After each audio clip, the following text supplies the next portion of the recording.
Good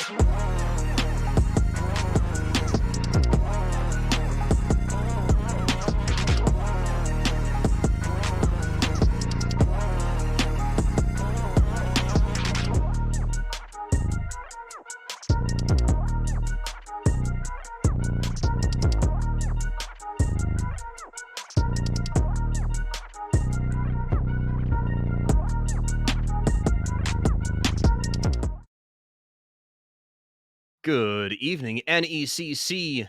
We have the last week of regulation play in Rocket League. I am staged, and joined with me is Grant, and we are about to witness what might be the highest stakes game all season for Aquinas College White. We are just about to witness what could be just that staged. I mean, this is ultimate spoiler. Like you and I were talking about, we realized that there is one game separating Aquinas from mathematical elimination for qualifying for playoffs. That meaning that if East Carolina can pick off just one game from this team with a slightly higher record, something very plausible, then Aquinas, they're out of the race and there's nothing they can do about it. Now, that being said, East Carolina, they have already been mathematical eliminated. They are the bottom team of their bracket. So, in my opinion, if I'm in that situation, I am all that much more motivated to ruin some seasons. So that's all the motivation that I would need to go ahead and take a game off of ACU and just completely take away their hopes and dreams. It's the last match you get. You got to do it. Oh, for sure. I mean, at this point, it's like, why not? There's nothing to lose. There's nothing to win. There's nothing to gain. I mean, other than pride at this point and bragging rights. Spoiler. I mean, I love it all, and I'm just ready to go ahead and get right into it because this one, it's going to be a fun one. Like we talked about, their records are very similar. Aquinas being 2-5, whereas ECU being 1-6. If I'm not mistaken, I'm literally looking at it. Like, if I'm not mistaken. Goodness gracious, You're already dead on, along. Grant. Yeah, it's two teams with very similar records, meaning that we're supposed to see a very close match. They haven't had the most fortunate of seasons, but now it should be a pretty even challenge. We could see it go the distance, and I sure hope it does. Well, we're going to see it out on the pitch because we're already started. And we've got Benzing trying to chase this one down, putting it into the side of ECU so far. A little bit slow to pick this one up, but Zyfe takes it off the sidewall, sends out 10 feet, and broken up by Steve Beef. All the way back for some corner ball, and that's popped right to the center. I don't know if AQ can find anything to send this in, though. Aquinas needs to get these games so solid as a start. They lost connection on Bimax. Oh, no. That is going to be the restart game. Yeah, that's going to be a game restart by the rulebook orders. I mean, less than 30 seconds, no goals scored. So this is something where we can restart. So we're just going to have to go ahead and get on out of this one. And like we said, just get a quick restart on it. I think the players still think to play on despite the restart message. But as soon as we can, we will get the game back up and going for you guys. With Stage, there was already some good pressure from both sides and a lot of other good things that show this even matchup. Yeah, I'm really in the period after the restart was called. We started to see some of the little mechanical flair, people trying to do the cross-court carries, things like that. I think we're going to be in for a spicy matchup. For sure. And I mean, we saw a little bit of, I think it was Aquinas, no, it was ECU in the orange who were going for some pretty cheeky stuffs to get their counterattacks and their offense going. I think right at the end, just before the disconnect happened, you saw a redirect. Like the fact that we're even going for those things and thinking that they're plausible or knowing that our mechanics can hold something like that. I mean, that shows you that there is some very good mechanical skill that's going to probably help out ECU in being that ultimate spoiler. Right. I think that it might be something they've picked up over the season. You put in a little bit of practice time, you realize you got to get that motivation picked up, or it could be that, the emergence division is just that strong that you have this much mechanical play already taking shape. But then again, there's still a lot of factors to see, a lot of games to see, and I don't want to be getting too far ahead of myself in terms of predicting and trying to be the Rocket League Nostradamus of how these teams will play.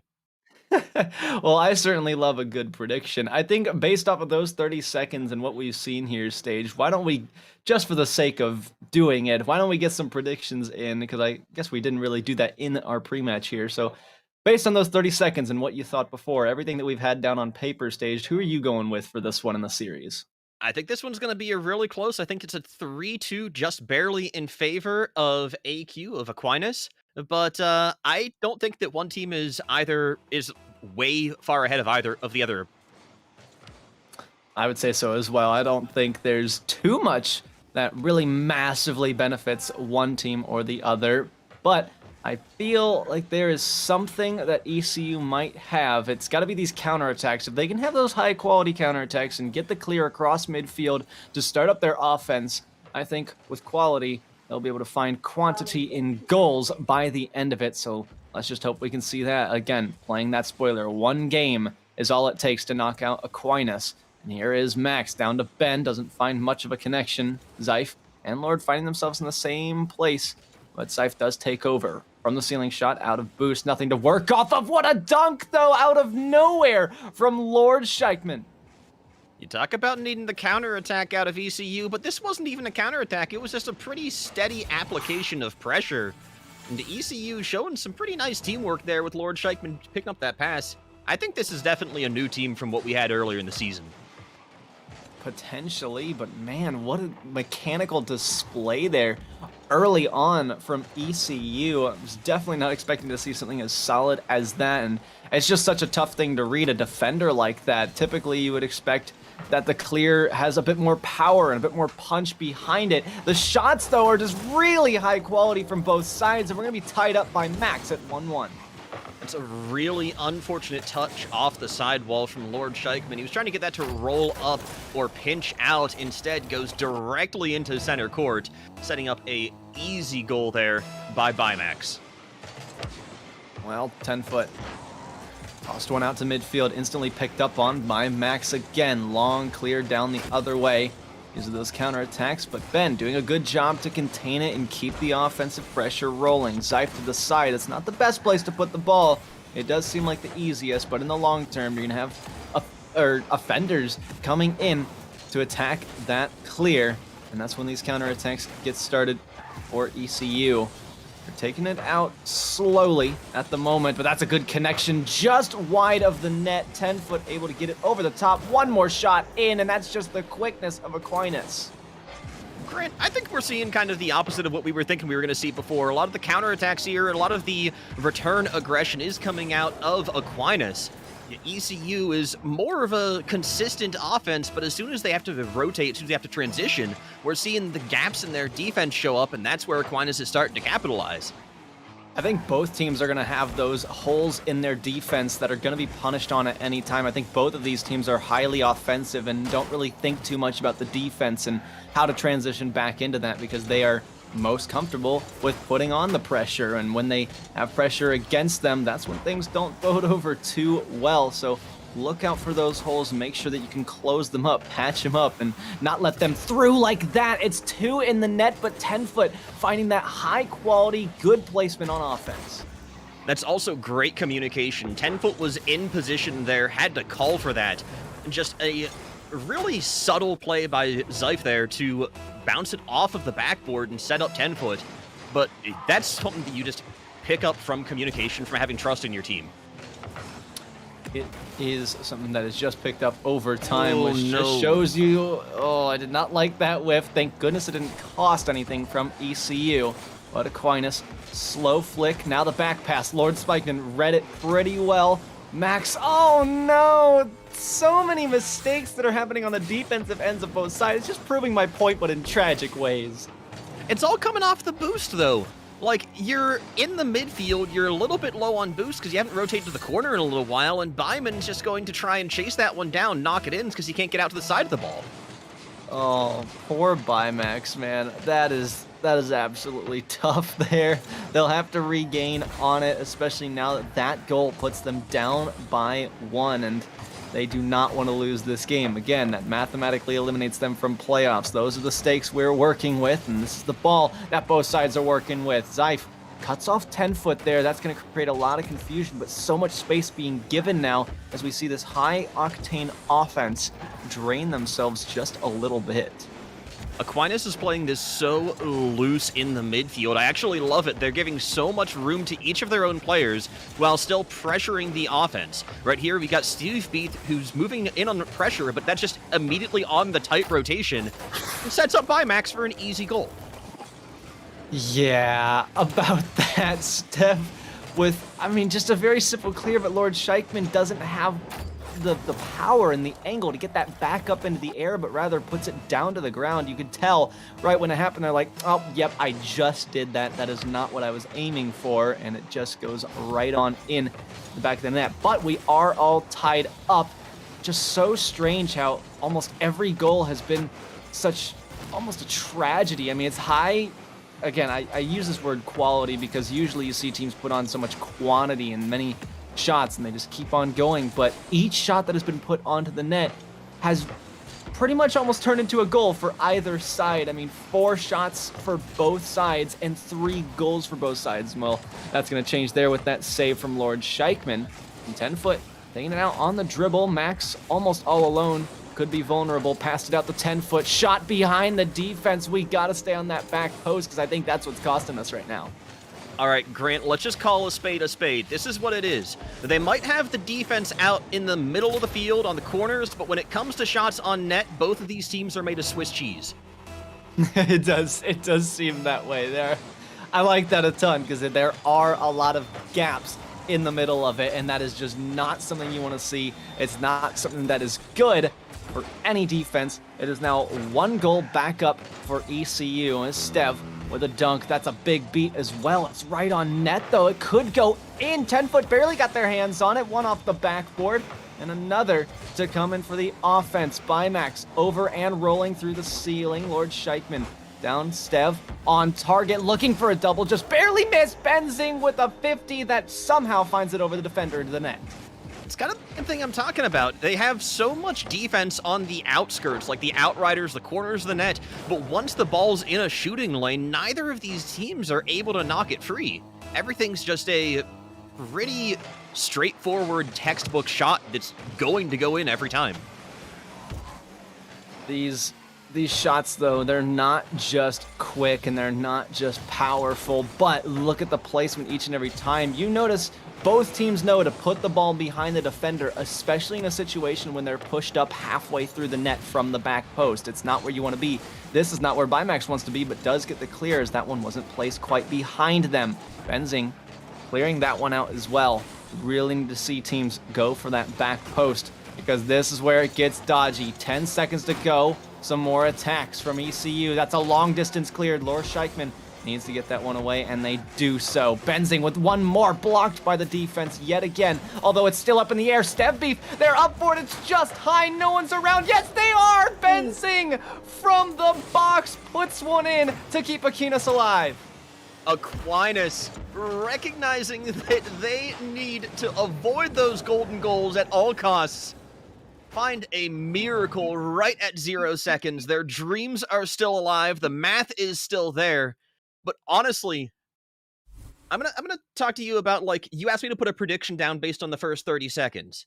And I feel like Aquinas, they might have been leaving a lot of things open for goals and everything, but their rotational play, when they're in the midfield, when they're transitioning, is so tight. I'm watching the full pitch, and it's just, they are constantly having, it looks like the same player is in the same spot because they're just rotating one in and out at the same spot. It's so beautiful to watch. It is pretty beautiful to watch, but what's not so beautiful is the defenses for both sides. I mean, you said it was made out of Swiss cheese. I think that's a very accurate way to put it because if you're sitting in the middle of the net, you still have a box around you. We are playing reverse hole in the wall right now. It is where the opening should be. That is all you got. That is the only wall you got. Imagine if you built a house, right? And, instead of cutting holes for the windows were just floating and that was your wall. You know what I'm saying? Well, That's essentially what the defense is right now. they built a house and started with the window instead of the rest of the wall. It just doesn't make sense. It's It like doesn't. you gotta have your home on defense. You gotta put in a new security system. I mean, I guess this analogy doesn't make sense when you do go to the back post, except when you think about the coverage that you can get. Now I sound like I'm selling you insurance, but the The amount of coverage you can get is like 90% of the net when you're sitting on that back post, whereas you could get about 30% to 40 by sitting in the middle of it. So why not double your rates and switch to the back post insurance company? Grant, this is falling apart. We can't keep up like this. We're going to have to watch 10 feet take this off the wall, send up to center court, and have Bimax immediately look for the waterfall play off of this. A little tippy tap and not able to bulldoze right on through. But that's where we got to go. You know, the insurance has been paid off. They can't change their provider right now, so we're going to need to see how this plays out with the providers they've got. Oh man, insurance all day, and that's what teams also are looking to build on, is how many goals they have when, you know, it's not as close of a game, when you're leading by, jeez, that was insane. First of all, give credit where credit is due off of that save to bounce it off the crossbar, but, you know, these teams are looking to get those 2-goal, 3-goal, 4-goal leads. Obviously, score as much as you can, don't let as much in, and what happens is you do build up a bit of an insurance policy, but the problem is, if you don't have insurance, you can't get a quote on anything. So again, we stress that back post because no one is there. Benzing thought about pushing for it, but thought the shot was already in, and that's just the mental game. You gotta stay focused to the end. 10 feet there. Gets kind of the magic shot off of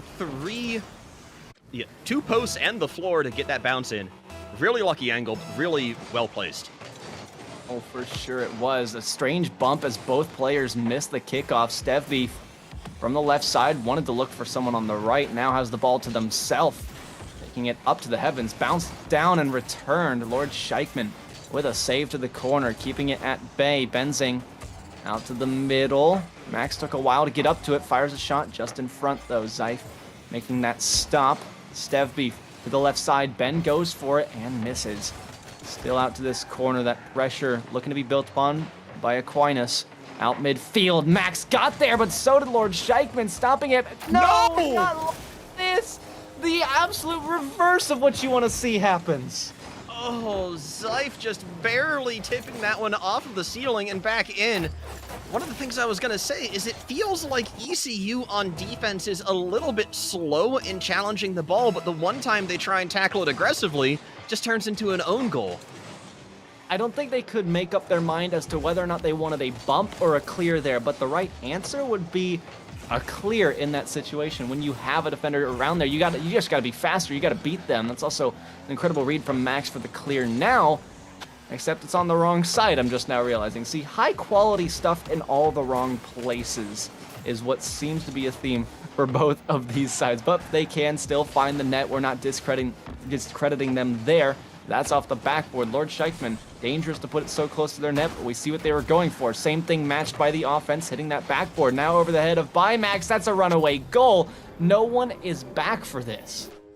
That's a rare breakdown, in my opinion, on Aquinas' rotation. They've been trying to hold that mid lane, but just having that one flip right over to the top of the one who's holding the lane means that no one gets their boost, no one's back there to deal with it. If they were just a little bit further back or stop trying to play directly for the center of the lane, then you'd have a little bit more room to work and less that counterattack threat, my bad. You're all good. I mean, I think what's happening is that third man is pushing up way too soon, and that's where these counterattacks are becoming so vulnerable for both sides. It's being very cautious as to when you can push that third, when you have your first and second, your other teammates that have the time to rotate back. You got to buy a little bit of time, and so if you just back off a little bit and shadow defend, you will be much, much better. Bimax, though.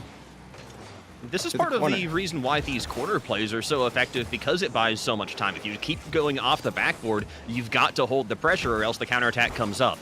So Steve Beef here is going to kind of set that up, but all of it being played off the wall means that there's a lot more time for both teams before any real offensive threat gets generated.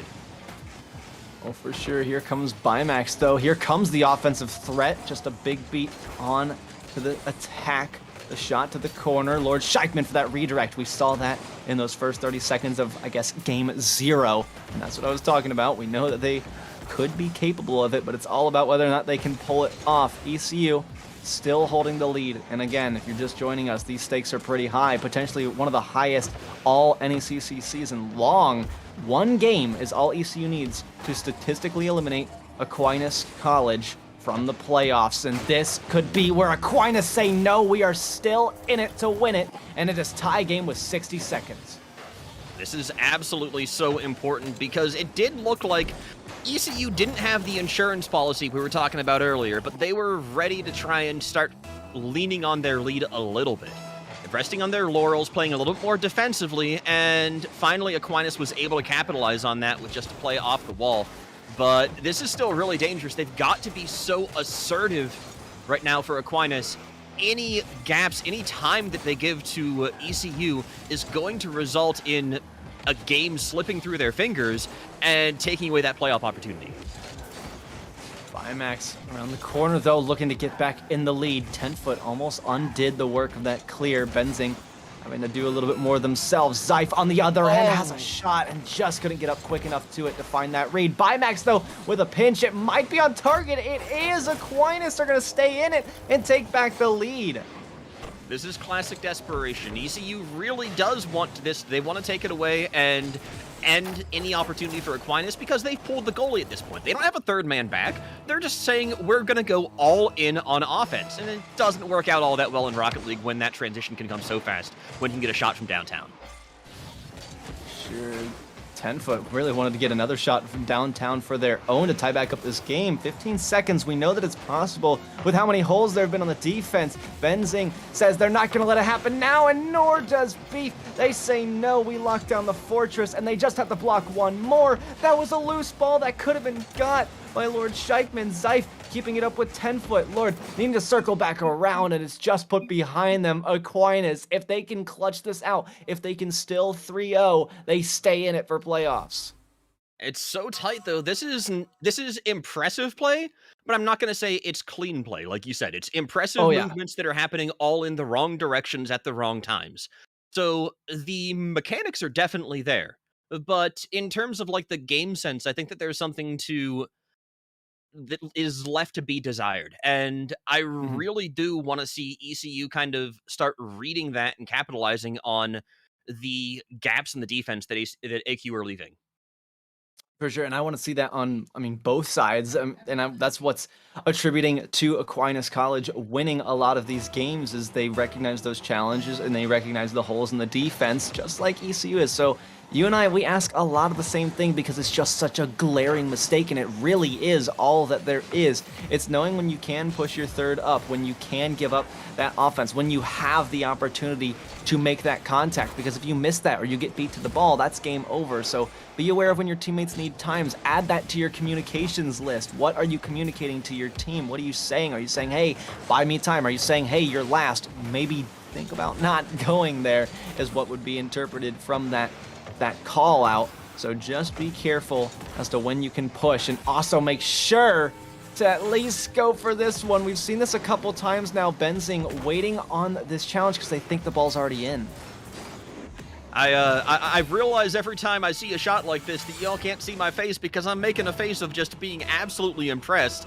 When you get a little tap that goes right off the corner, a bar down, if you will, but it's the kind of thing where you don't expect that. You don't think that you're going to have shots that are... I don't blame them for not being aware it was going in because I didn't think it was. Yeah. Sure, no, totally understandable. And maybe at this level, that is a perfectly acceptable thing. I'm not 100% sure on exactly the ranks that we are dealing with here. All I know is that I'm seeing some pretty decent Rocket League, and that's all I really care about. Aquinas, College, looking for that first goal again. We've seen them go down several times. This is just a mechanical mistake. We can't really call this one out. You can't do much about that mid-game. No, that's a panic play. 10 feet has no idea just what he needs to be doing right then because you have to be in 3 axes of acceleration at once. It's super hard there. Yeah. Oh, for sure. And the other thing, too, I did realize the one thing that was preventable is, again, the back post. The back post is needed if you're not waiting right in the middle of the net, you've got some options. And not even in the middle of the net in that occasion. It was more so the middle of the goalie box. It's like there's nothing covered at that point. A strong enough shot is going to get over your head any day of the week. Much like this one could very well do that. But Benzing has other plans, and so does Bimax. Almost found the connection towards the net, finds it to themselves anyway. Zyve clears it away with a little flip, and it is back out, but not for long. Ben still being present, remaining relevant in the play, adding as much pressure as they possibly can. Now on the rotation out, Max takes this away. Spike down, Beef looking for it, backboard, and no one can make it there in time. Bimax is just so hungry on these plays, constantly trying to pressure that midfield, but they have to find an opportunity, and there you do. Steve Beef going to pick that one up off of Benzing and drilling it in the upper 90.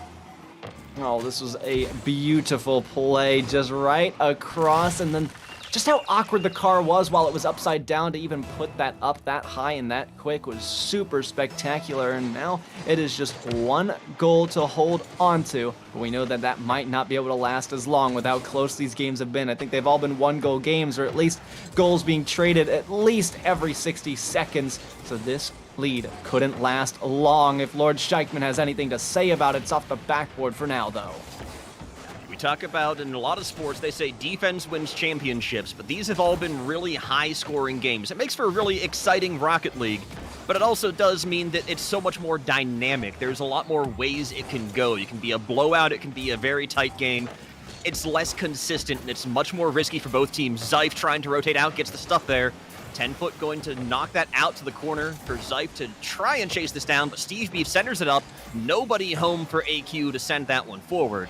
But again, these are just straight offensive games, and any mistouch like that one could lead to Steve Beef widening the gap and taking out that insurance policy. I was just about to say it. This is where they have found the insurance policy built up again, but the 50-50s have sometimes proved to be one of the strongest things for both of these teams, just somehow forcing their way through any defender standing in their way and coming out on top with another goal. Now 120 seconds remaining. Bimax waiting in the midfield for a pass from Steve Beef. It's dunked. Steve Beef might have to get up to it. Max says they might get it, but Zyfe instead is the one who ends up with it. Ben almost put that one behind 10 feet. Off the back from Bimax. It's a beautiful read, and we have not just built up an insurance policy. This might be an insurance law.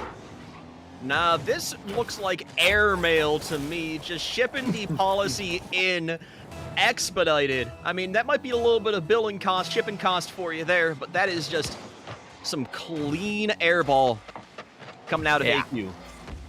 This is just the way that things are. That's why I would call it a law. It's pretty close to whatever you got. But this might just be the game over. I have no idea how AQ have been able to hang on for this long, and how it has taken all three games where they have just been able to come out on top each and every time, despite how close it has been. Something here is just looking and feeling good. These three have it all put together for them. And with 3 goals and 60 seconds to separate them, I think they're staying in the race for playoffs. Absolutely. If you just take a look at these teams from a little bit further zoomed out of an angle, you see the chemistry between them is very, very solid on Aquinas. Like I said, they have these pretty sharp rotations, but they're not going to see it there as they get a little bit of friendly fire and pop that right into their own center. I'm just going to stop eating my words. Yeah, I think this lead could absolutely evaporate in 49 seconds. That I am pretty confident in saying. I think it's possible. But do I think it's going to happen? That's another story. It just all depends on how good the offense looks in comparison to Aquinas and their defense. Lord Sheichman sending one deep downfield. Don't know why 10 feet is typing in their net. But I think 10 feet might have given up here, recognizing that it might be possible, but it's not likely. And I'm going to put my efforts and my emphasis on the things that are likely, as Zyfe getting that pinch out downfield in front of the net, but Benzing able to clear it to the corner. It's just more of the case of the likely. 10 feet just waiting in net, doing his best Gibbs impression from way back in the day. And I mean, this is tough too for the other teammates who probably still want to play this out. I mean, 49 seconds was definitely possible, and of course, as soon as 10 feet vacates the net, the dagger goes in for AQ. Unfortunate end. I really did think it was going to be possible there, but I mean, It's just not going to happen this time around, unfortunately. That is going to be Aquinas College coming out on top. And like I said, staying alive in the race. They're not out. All ECU needed to do was take off one game, but that challenge proved to be too tall of an order. And AQ are your winners 3-0. Now, this is not the end of the stakes for Aquinas, though. They take the 3-0, which means they have a chance of making it into playoffs. But Yes. the road to get there is still monumental and fraught with terror. So, Yes. if King University win their next match, Aquinas is no longer eligible to make playoffs unless it's a 3-2. And then we have to Mm, deal with the tiebreaker. We don't know how that one's going to play out just yet. of Likewise, course. if Randolph Macon Black wins a single game in their upcoming series, Aquinas College just continues to be eliminated. So there has to be stars that align for Yeah. Aquinas to make it into playoffs. I mean, hey, Aquinas did everything that they could and everything that was in their control to make sure Yes. that they had the best chance of playoffs. They got the 3-0, which is such an incredible achievement. But I really do want to take a quick moment to look at this whole back post thing that I'm talking about. If it wasn't clear enough to anybody at home that doesn't quite understand it, I'm going to do my best to make it clear. Let's say you got a play that's coming in from this side, right? The back post is going to be the post that is opposite from where the play is coming from, this right side here. So you'd be on the left side in this case. And when the ball is coming in like this, let's say we have someone here, they're shooting the ball on net, you want to be right back here because then that gives you coverage of everything. So much wherever the ball goes, unless they shoot it like right over your head, if that ball goes right in there, then that's something you could talk about. But you still have your double jump available that you could get up to all of that. When you really put yourself in that position, you have coverage of everything. But a lot of the times we saw the defender pushed out to here, so a shot could come in from, anywhere. We saw a lot of the times, let's say this for example, you can go here, you can place it behind them, especially when the defender is only facing out this direction. That's this whole area of the net is exposed and you're not covering as much as you would have liked to. So that's what we're talking about when we say back post. If you get here, anyone over here, they cannot penetrate when you're doing it right. And we just didn't see that almost at all in this series. The saves that did happen just happened to be the stars aligning. And that's one of the things that's really cool about Rocket League because it's much less intuitive to those of us who played real life sports like soccer. When you're a soccer goalie, you're told to cut off the angles to get closer to the shooter so that there's less of the goal that's visible. But that's because, you have arms, you have legs, you can fan yourself out and take up more space. The car is the same size no matter what you do, and you can't really get behind you too easy. So, it's Mhm. more important to expand your range of coverage than it is to cut off angles in most cases.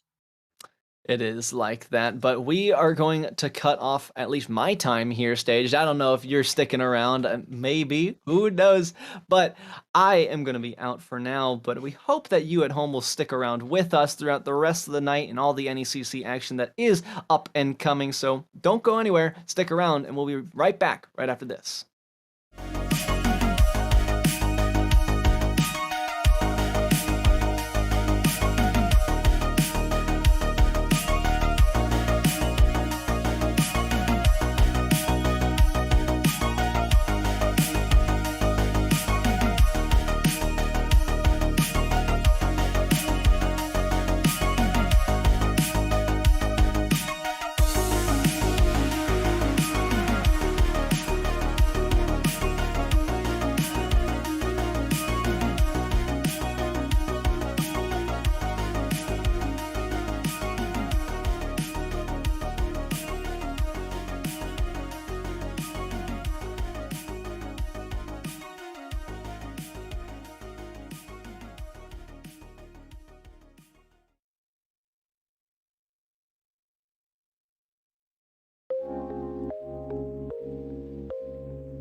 Welcome back to the NECC. Those of you who are returning after that break know that we just saw Aquinas College White keep their playoff hopes alive. But now, after this break, we have myself, Staged, and Lars here to give us one more series where playoff hopes are on the line. Lars, why don't you tell me a little bit about it? Well, we've got Southern Illinois University Carbondale versus Valpo in the Challengers White Division. And right now, Valpo is fighting to stay alive with their playoff hopes. Southern Illinois obviously is already now just fighting for seeding. They've already locked their spot in the playoffs. But Valpo in a bit of an interesting position. If they pick up a win here, and I believe I had it in front of me a second ago, and now I want to bring it back. If East Carolina does not find a victory here in their final matchup of Week 9, then it will be Valpo in the playoffs. If they both win, then we've got an interesting situation between Northwood, East Carolina, Valpo. We have to do math. And since we're casters, we're not going to do that live for you here on the air because we will get it wrong. And then finally, if Valpo does not win today, then they do not make playoffs. So this is do or die for Valpo. Staged, thoughts, questions, concerns, comments, hopes, and/or dreams. This is the reason why I love the end of the season. This is when it all comes down to a head. When all of the teams that are on the bubble realize, oh God, we're at do or die time. So I am really looking forward to this match. I really want to see Valpo pick up the pieces where they couldn't earlier in the season, but SIUC is not a team that's going to let that happen easily. So you see currently 4th overall. Players on the field representing Valpo. You've got Colrox, Master Seb, and Obliviox. On the other side, you got Chumpy, Matt M, and Nerve. Already almost 10 seconds gone. A quick attack out of SIUC, and we're going to see Valpo turning around, looking for that physicality back the other way. Colrox starting to establish control on the midfield. Really low camera angle from what I'm able to see from Colrox. Pretty interesting stuff there. But losing the ball there out to Obliviex, and this looks like SIUC is taking early initiative. Has shot opportunity, taking it really slow though. Merb faking that one out. Giving that out to Matt M instead, holding position in the midfield. Colrox over the top, but the rotation has already completed, and Cole cannot find the opportunity. Both these teams playing some really risky stuff in the center, right in front of their own net, but not being punished for it because of the immense patience and respect being shown by both sides. I've seen where teams have been very successful by keeping that ball centered. It's so high risk, like you said, because it gives such a wide shooting angle to your opponent. I'd like to see them be a little bit more conservative defensively and only go to center when they know they've got a big clear upfield. Chumpy, it's made a chump by that post as they don't quite find that one on net. Shot in towards center, though, not quite able to find any connection, but at least establishing that threat. SIUC trying to continue this threat, but now a clear downfield from Master Seb, dishes it right away to Matt M. And Matt M going to pinch towards center. Colrox finding the angle, but not able to get it by the defender. Chumpy dive bombing in from the wall. Matt M carrying this downfield now, looking for anything that they can. Chumpy takes it off the side, but just sends it into enemy territory with no follow-up. And now it looks like Valpo is going to have a little bit of a counterattack. They're struggling to find much purchase on the opposing side of the field.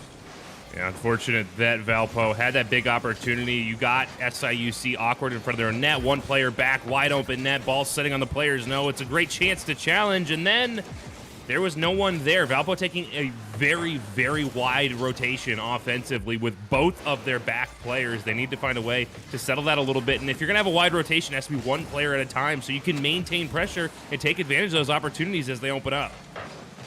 But in this case, they're not quite able to just find the angles. They're stalling a lot right outside of the shooting lane, and that's going to be really rough. Master Seb getting a miracle save off a Nerve, but Matt M still trying to continue this pressure. Dishes it down to Colrox, though. Colrox looks for the clear, not able to get it out in front. Instead, Seb has to get another clear on the goal line. Seb continuing to chase it through the corner, out to Nerve. Nerve still looking for the pressure, going to steal the boost on that one, up the wall, sends it towards center. Matt M is up for it, and off the backboard. Not quite enough. Finally, a break for VU as we still stay at 0-0. Ooh, Southern Illinois absolutely crushing attack there. Did an excellent job of getting those follow-up opportunities. They just couldn't find that last little touch on net. A combination of defensive prowess and a little bit of struggle on the side of shot accuracy prevents Southern Illinois from taking advantage of it. Now Nerve upfield passes this out to Matt M, who tries to get the dunk on Master Seb, but doesn't find it. That one safely out to the corner. Like I was saying, Southern Illinois, great attack. I'd like to see them add a little bit of physicality into that attack to disrupt that defensive standard and find a little bit better shot accuracy, and that one goes home. But at the same time, if they want to get that out there, they need to get it downfield first, and Nerv is trying to do that, but Master Seb breaking this one up.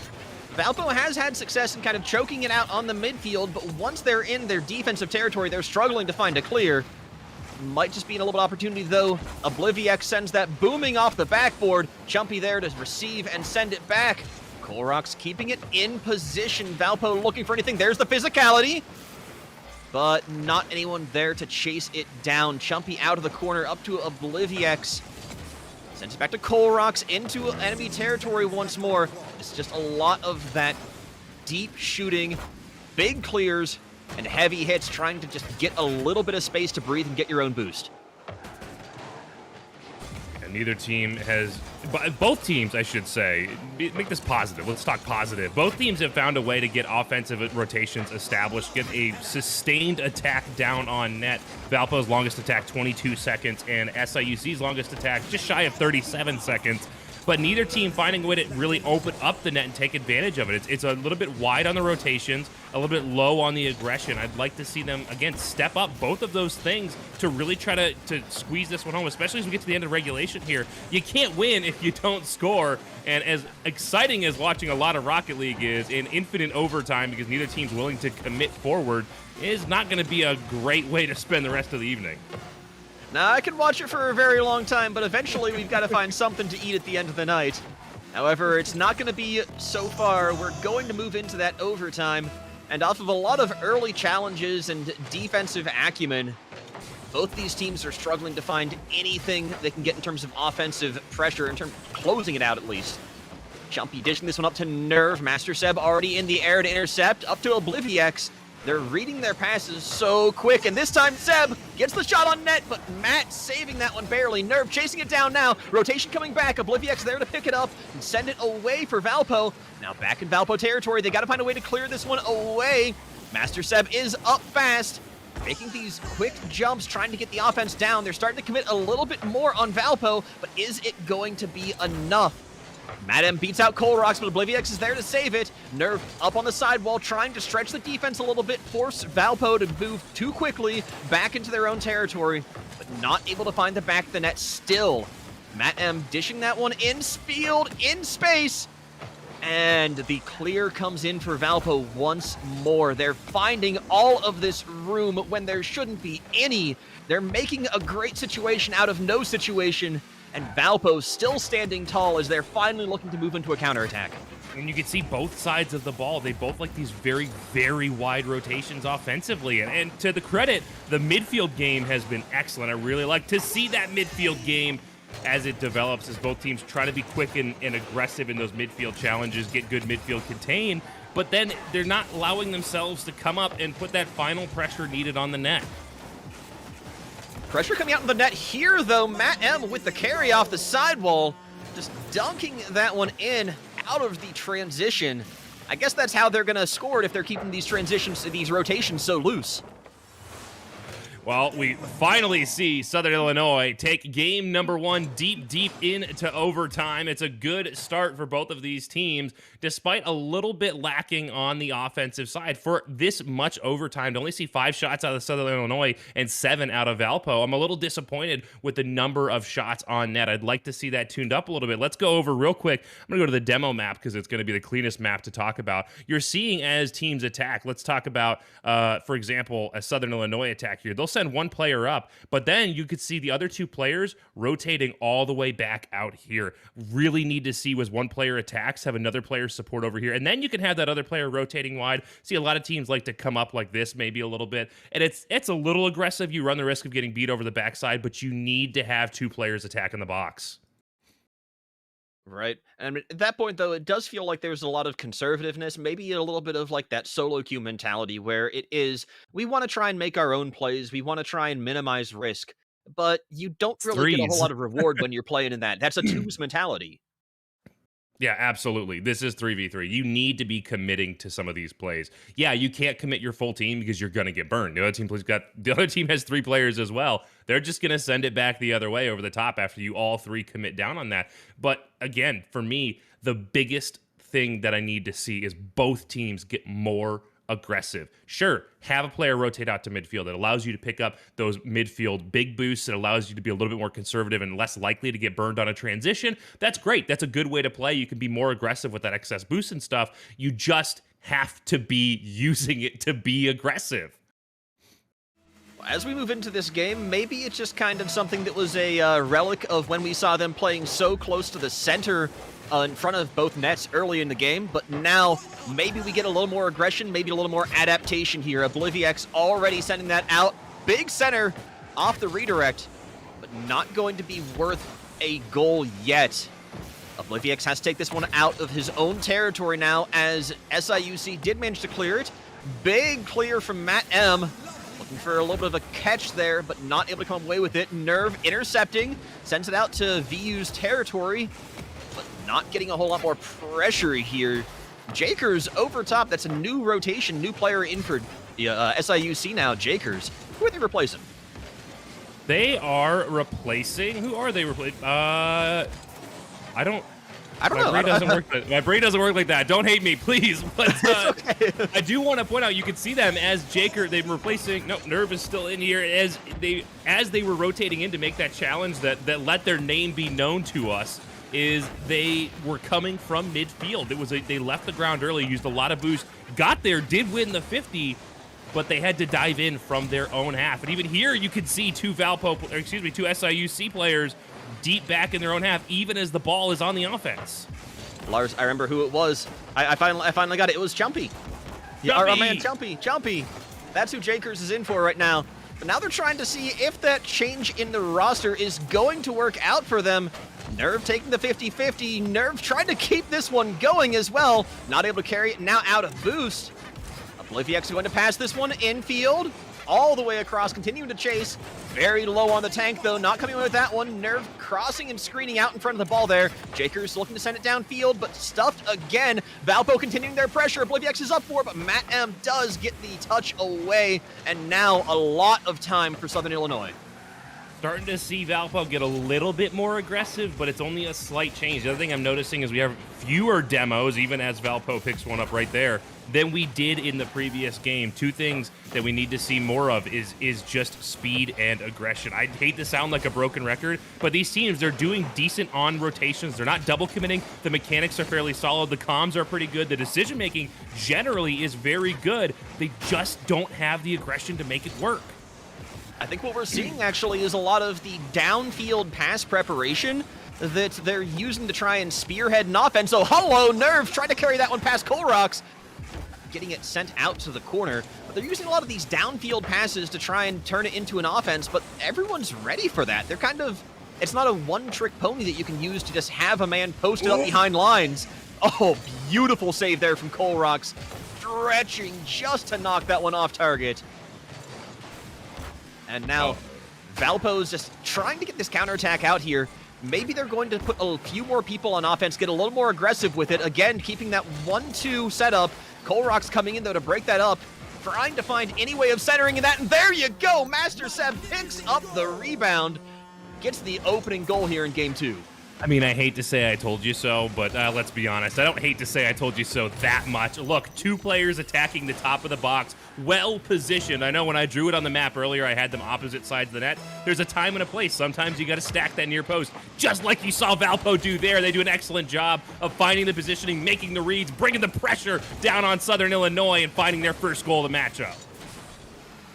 All right, looking to keep this momentum going, though. Valpo takes Obliviex off the sidewall, lofts it in. Easy save for Jakers, but now the defense is stretched, playing off their own back wall. Nerve with an incredible double touch there on the flip.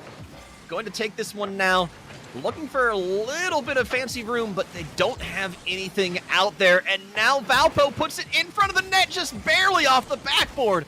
Colrocks trying to continue this one up the sidewall, pass infield, but that is picked up by Jakers and the rest of Southern Illinois as they look for the redirect, not able to get that on target. So close, nasty angles here out of Southern Illinois. But, ooh, nice shot off the sidewall. A lot of juice there from Obliviex. Saved by Matt M. And it looks like Southern Illinois is just trying to get out of their own territory, and it's not going to come out that way instead. Master Seb picking that one off of a free ball in front of the net. Oh, look at this. You've got all of Southern Illinois out in that corner. It puts them all diving back across the net. That is a triple commit that needed to be punished, and Valpo delivers. The other thing I want to point out here is in game number 1, in 7-8 minutes of Rocket League, Valpo had 7 shots on net. They're up to 8 with 45 seconds to go. You can see they've turned up that aggression. They've gotten up in the face of Southern Illinois, and like I said, it's starting to pay dividends. Well, Lars, you know, sometimes the teams just got to listen to you if they want to win. I know I got to listen to you if we want to have a good cast.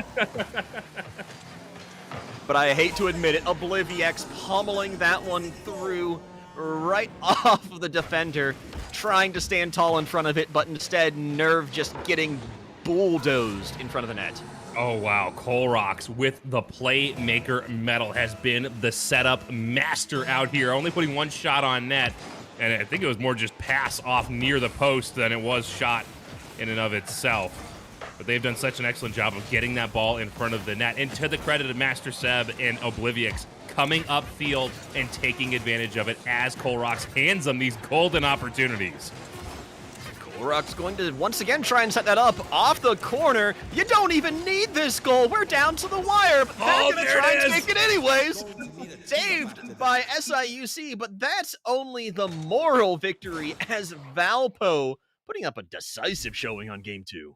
If we see more of this for the rest of this series, Valpo walks away with a relatively easy victory. Now, I know Southern Illinois isn't too concerned right now because, hey, they're already in playoffs. Whatever. They're just looking for that goal differential so that they can get themselves a little bit better seeding. Maybe they get good enough seeding, they'll find Valpo again pretty soon here. But Valpo knows what's on the line. They've ticked up the aggression. It's exactly what we asked for. And from here on out, I mean, I can ask for little things here and there. We only saw 2 demos out of Valpo and 1 out of Southern Illinois. I'd like to see some more of that. I'd like to see some more physicality. But Valpo has done an excellent job of managing conservative versus aggressive. They have continued to have one player rotate out to midfield, which, like I said, that's fine as long as you use that to be aggressive with that extra space and that extra boost that you collect by using more of the field. And all 3 goals came from stacking 2 players inside the top of the box. They're very aggressive upfield. It's a little bit risky because you only have 1 player back if that goes the other way, but they have made it work. It's been beautiful to see. And it's got Southern Illinois scrambling. That's the big thing that I'm seeing is Southern Illinois is starting to break down a little bit. The game plan that they had in game 1 is just not working for them anymore. And I would actually be a little bit concerned if I was their coach, not one of the players as their coach, seeing them start to lose their composure against a team that was 2-5 in the regular season. That's a little bit concerning as you move into playoff season. Well, part of the issue here is in game number 1, they had all of the space in the world to play with these super wide rotations. And Valpo said, nope, you don't get that anymore. You don't have any space to play with. And Southern Illinois just didn't have an answer. Now, as we get game number 3 underway, do they find a way in the intermission to settle down and say, hey, we saw what happened, let's get it back? Or does Valpo continue to find success on this more aggressive strategy? Well, Obliviex with that Joker boost, trying to change that. Colrox gets that out from in front of the net. A little pinch there from Jakers, setting it up, but Nerve is not able to find the angle to move it towards the net. Instead, taking off the sidewall, diving in with that one. A little bit of air dribble action as Matt M demolishes the goalkeeper, but that's not on target just yet.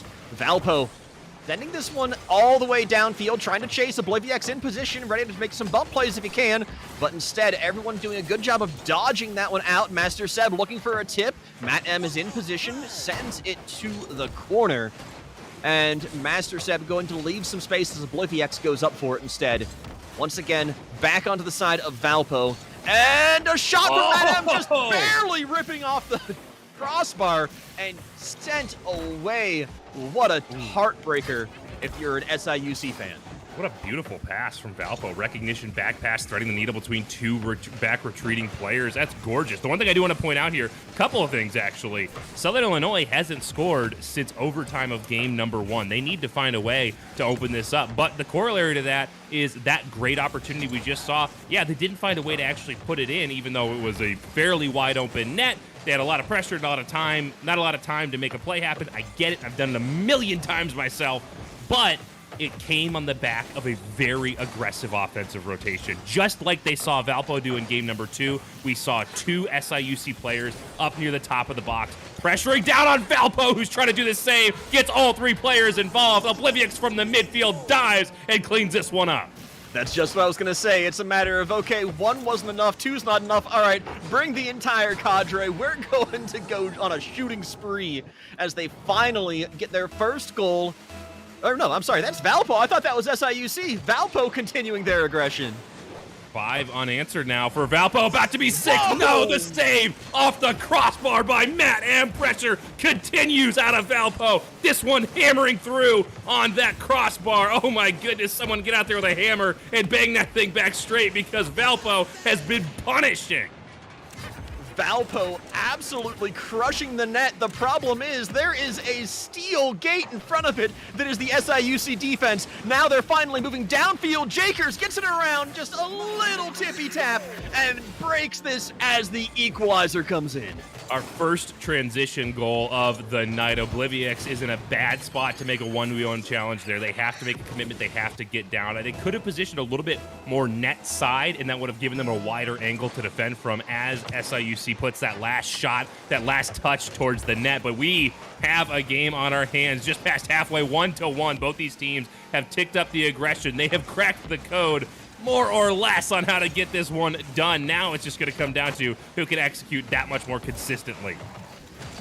Consistency has been the name of the game for Valpo since game 2 started, but Colrocks has to be the one back. Gets it out of their own territory, at least a little bit of friendly fire. Oblivix sending that across, looking for Colrocks. 50-50 doing a great job here of keeping the pressure up for Valpo. Oblivix in front of the net. A really tough one to pick up, but Jakers is there for it. And SIUC on the aggression, pass down towards Nerve. Broken up by Colrocks. This time Matt M's got to be the one who is the hero. Air dribble past 1. Pass out to Nerve and looking for Master Seb. Master Seb does stand tall for Valpo. A little bit of a ground pinch there as well off the roll. And, oh no, whiff, but Colrocks is there, expecting that one. However, you cannot stand for long. Matt M finds the extra touch to put that one in. Oof, Colrocks. That's a good patience out of Colrocks to stay home on that one, allow their teammate to go up for it. That's something that, again, I've really liked it about both these teams. Neither team has been bad about double commits or going up too early or not having that patience to stay home. The comms have been excellent. Unfortunately, if you allow a team to continue to hammer away at the net, like we've seen Valpo find success, and now we've seen Southern Illinois find success, then that is going to cause troubles going forward. Southern Illinois really needs this, and they are statistically the stronger team, but at the same time, their consistency in offense has been a little bit lacking in this match so far.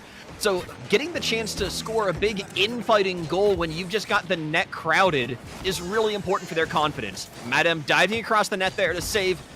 Nerve looking to chase this one, but Valpo is on the aggression, choking them out of the midfield, almost with the angle out of the corner. And the choke has finally let up. Colrocks hits a big clear downfield back into the corner of Southern Illinois. And there is nobody from Valpo to pick that up. Just a little bit of a touch to keep that away from an open shot. Jakers tapping it around 1. Master Seb is still there. Oblivix on the transition here. A little bit of bump play in the net as well. Not enough because there's no shooter there for Valpo. Continuing this one out, though. I mean, this is just... The contain is finally breaking. Valpo's pressure, it's not capitalizing. Yeah, Valpo, they've got some of the answer, but not enough of it. And right now, it's very critical for them to pick up some wins. And we will talk about why in just a second here. First, 0 seconds on the clock. Maybe one last opportunity for Valpo to put a shot on and force the overtime. Not looking good as Nerve sends this one back down the other way. And that one is SIUC going up 2-1 in the series. Now, why it's so important for Valpo to win here, as if it wasn't already obvious, if we haven't already stretched that Valpo needs a victory to make playoffs. If they lose here, they are out of contention, period, 100%. That is the end of story. But now, if they win, they are guaranteed a playoff spot. We do have the news, you may have seen it in chat already, that ECU Purple lost their matchup. So if Valpo can eke out a couple of wins here against SIUC before Southern Illinois closes the door on them, then they find themselves in playoffs, guaranteed.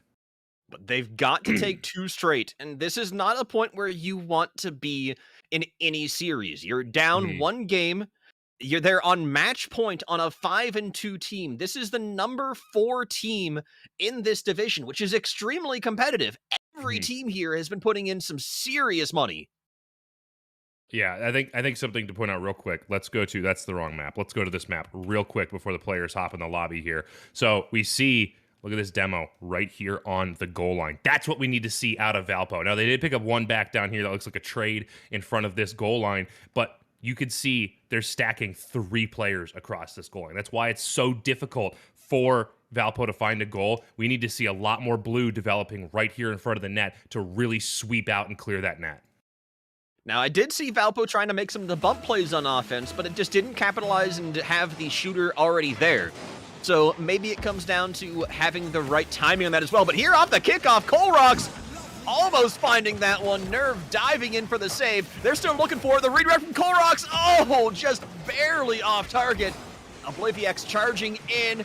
Clear down pass, though.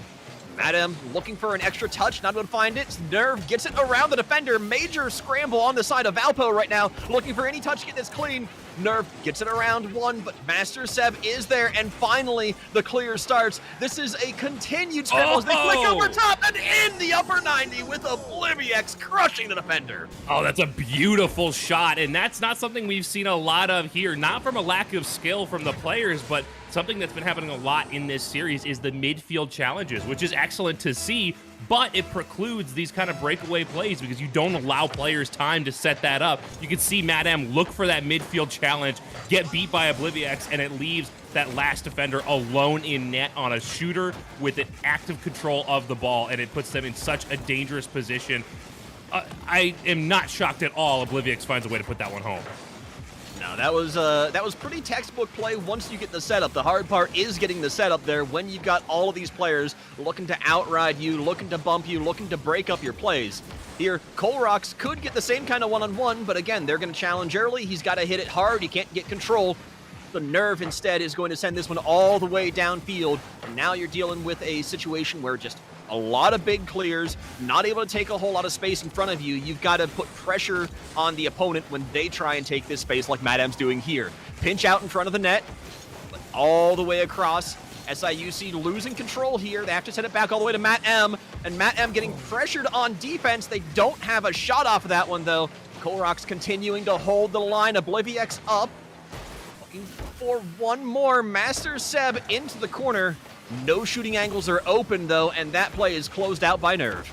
Oh, that's such a shame for Valpo. 3-on-1, and then just the little bit of a whiff shuts down that entire scoring opportunity. I would have liked to see them slow it down a little bit and maybe send one of those excess players in for a bump play on that final defender. But well set by Matt M to put themselves in a position to induce a little bit of a panic in a numerically advantaged opponent.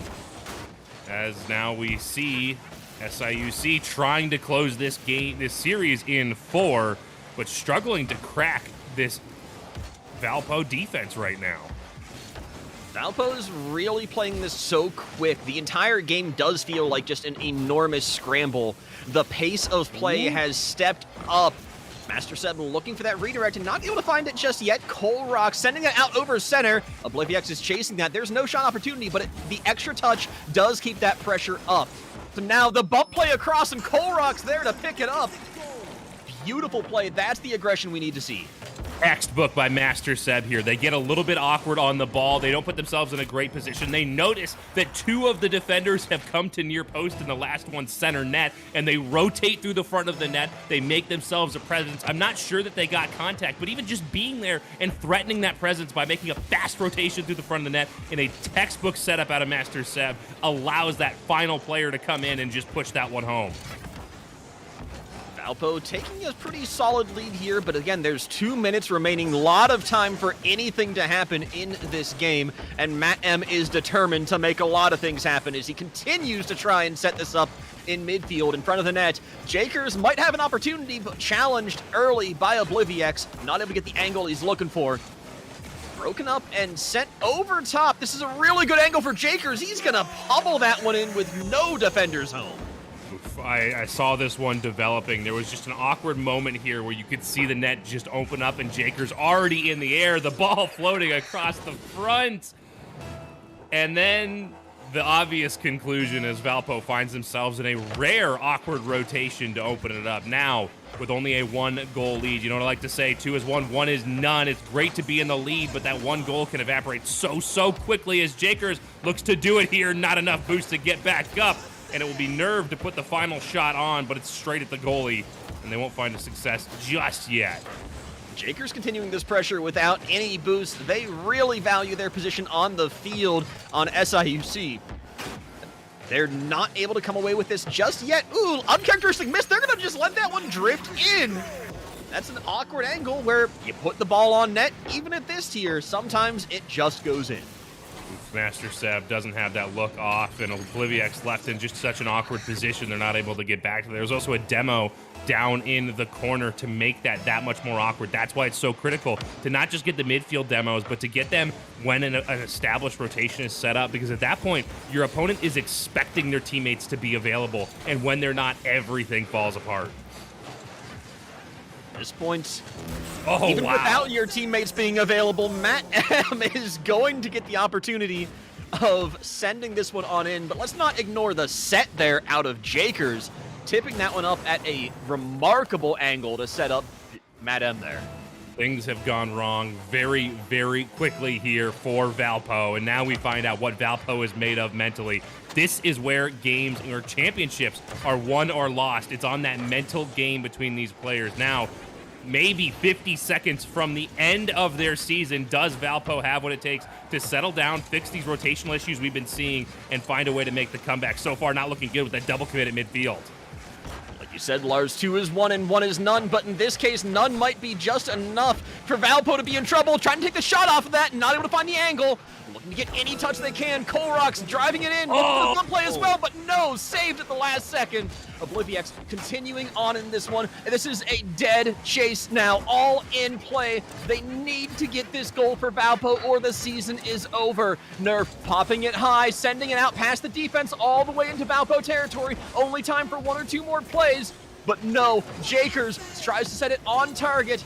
Blocked out. Colrox sends it inside with the demo. Is anyone there? No! It's going to stay grounded. SIUC take the match and eliminate Valpo from contention for playoffs.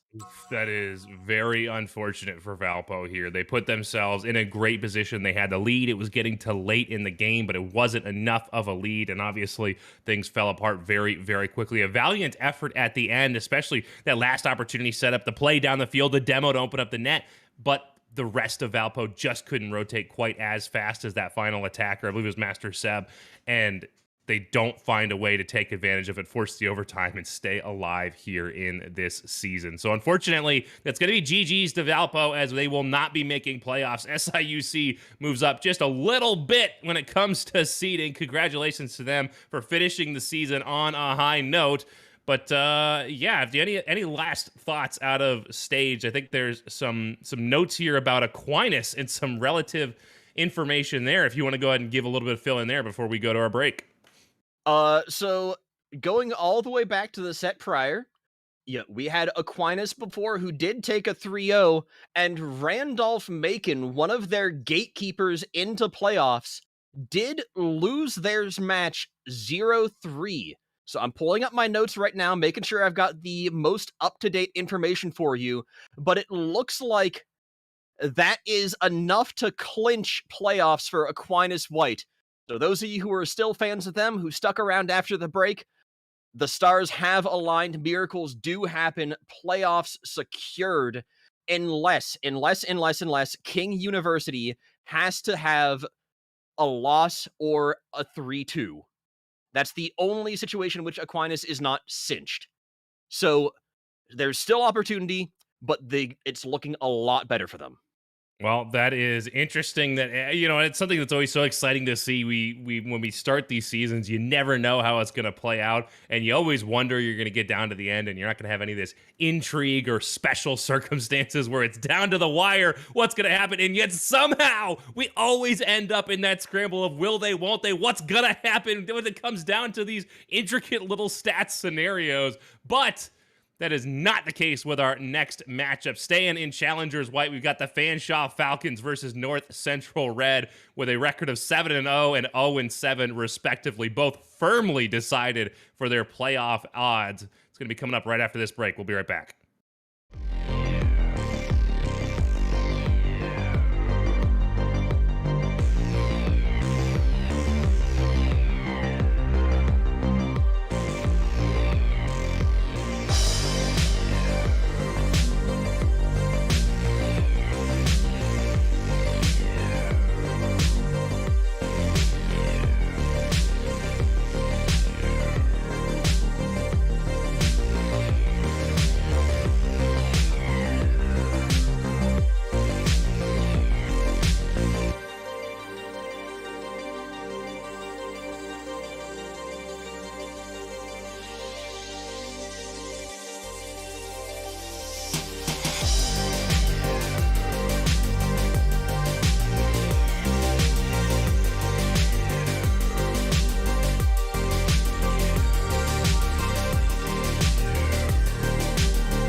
Good evening, ladies and gentlemen. Welcome back to NECC Esports for our season, for our week 9. I don't know how to words. I'm off to a great start here. Our week 9, final week of the season. Did I mess up our week as well? Whatever. It's the final. It's week 8. It's the final week of the season, and we are going through some matches with playoff implications, some without, like this one. It is going to be, I tabbed over, Fanshawe versus North Central College with a record of 7-0, 0-7, respectively. My name is Lars New. Joining me here in the casting booth is the one, the only, the man with the golden voice, Foof. Thoughts, questions, concerns, comments, hopes, and or dreams. Dreams. I dream for a really good series here because, you see the scoregami there, a 7-0 team playing against an 0-7. It's always going to be an uphill battle. The thing is, Lars, this one does not have playoff implications for both teams, but if something happens and North Central College can pull off a very monumental upset, that could possibly shift some seeding around and possibly knock down the Falcons to a second seed. Possibly, but that is the longest odds for the lowest playoff implications. But there is a chance. And who wouldn't love to see North Central come out here and upset Fanshawe's perfect season? That would be absolutely incredible. And for that reason, I'm going to root for North Central College. I know casters have to be impartial and yada, yada, yada. I think it'd be a lot of fun to see North Central upset Fanshawe. We've got our players on the field, 5 minutes on the clock. Fanshawe represented in the blue by Boxes, Dungeon, and Sustain, and North Central in the orange with Jurthic, Subs, and the Googs. And I'm realizing now that those are not the colors on stream. Those are not. You have the light blue and the light yellow, but Dungeon trying to find something there for Fanshawe. The Falcons just posturing around, both teams trading possessions early. As a double commit comes out from the Falcons, Dungeon peels off, trying to find Sustain. Sustain with a long shot here. Googs has to find that save and does just that. But the attack, it's still on. Sustain once again, denied there by Subs. But Boxes won't be denied. The offense was on, and that time on target. Oof, if you're going to allow Fanshawe to set up in your end and just go ahead and get comfortable, this is going to be the inevitable result. But a couple of good defensive stops there out of North Central, doing a good job getting that ball away from the shooting lane, putting it out to the corners, getting it off of that dangerous positioning. It's just Fanshawe does such an excellent job to return it right back in. Well, you don't even have to return it because it was already there. Dungeon wins the kickoff, stays on top of it, and just slots it into the bottom right corner. And this is a really good display of why this team is undefeated so far in the season.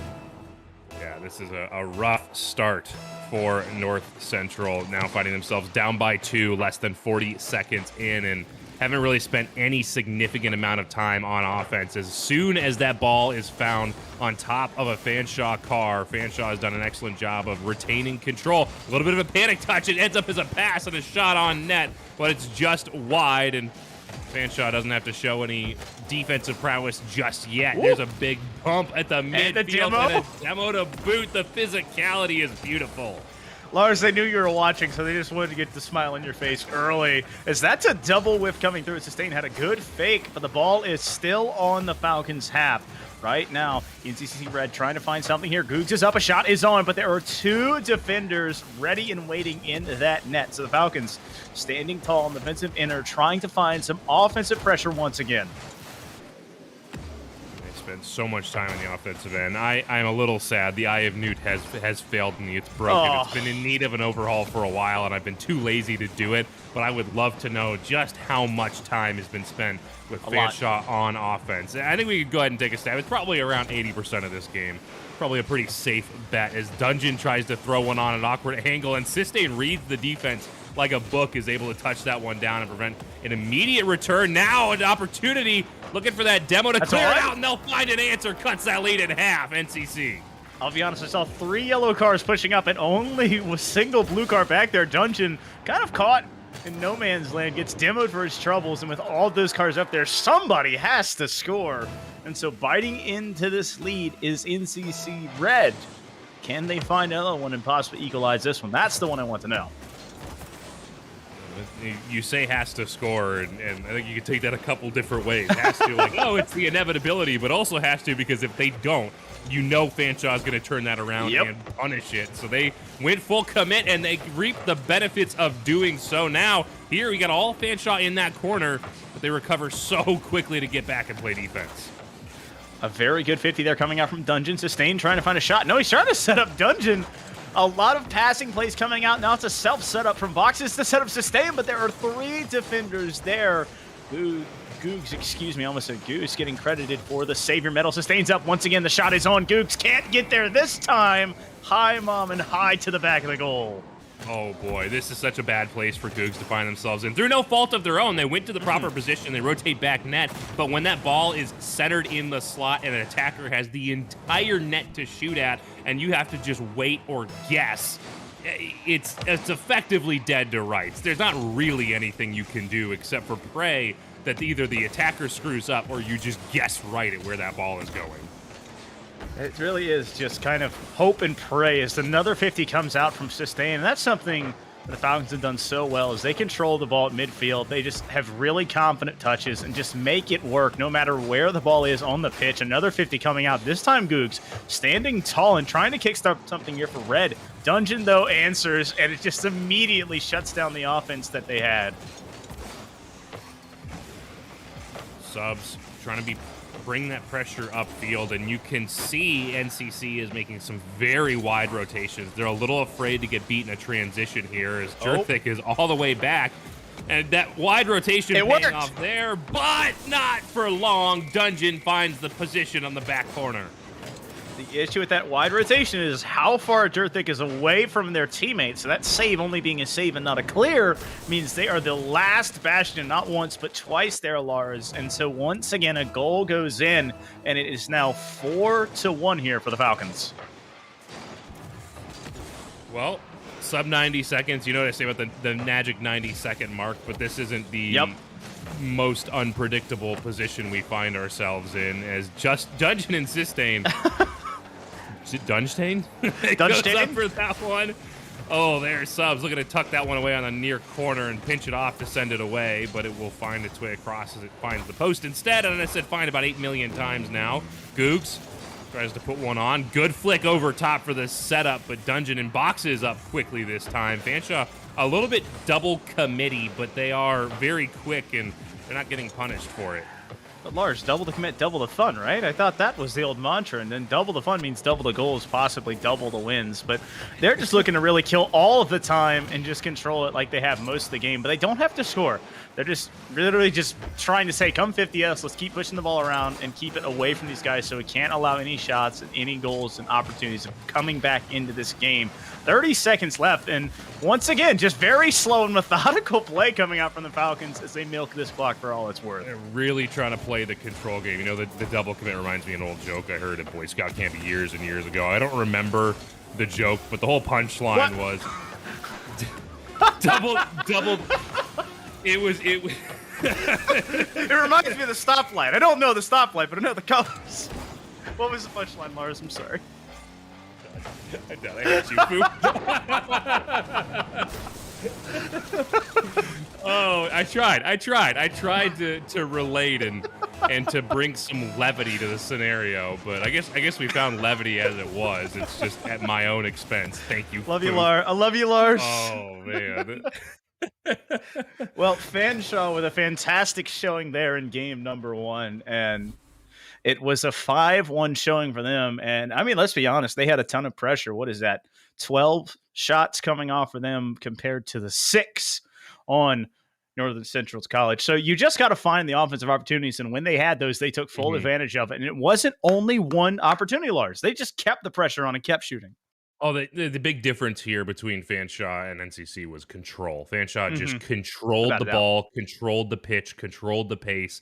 When you have that level of control, you control the game. You get to effectively choose the score line at the end. Now, I think NCC upset that a little bit by throwing one on themselves and showing that Fanshawe is not invincible, as Fanshawe doesn't have a perfect game record despite the perfect series record. But at the end of the day, with that level of control and that ability to just pass the ball off from player to player, Chertnik able to touch that one away. And you effectively are guaranteed a win. And Fanshawe, unless they can be upset by NCC and NCC finds a way to take that away, will continue to control this matchup. I'll say, I don't know, that first opportunity, Sustain was looking for a demo on the goal line, and there was no one there. Just really kind of scouring for anyone to touch, and so the ball rockets back out, but the pressure is still on here from the Falcons as North Central College trying to find some more subs, has it on top of that Finnick, but there he is, no longer meant for this world. A 3-second timer to wait to spawn back in as Boxes and company just kind of killing cars and I guess killing time. 38.5 seconds, that first attack out of Fanshawe. Oh. They just controlled up and down. Now here's an opportunity. Dungeon with a great pass down. Sustain doesn't get there because Subs stands tall on the goal line and keeps it clear. But what a fantastic pass out of Dungeon and a defensive effort for the ages out of NCC here. Well, another touch coming through his boxes, just waiting patiently, just on the outside of the box, letting all of it come to him, including the ball.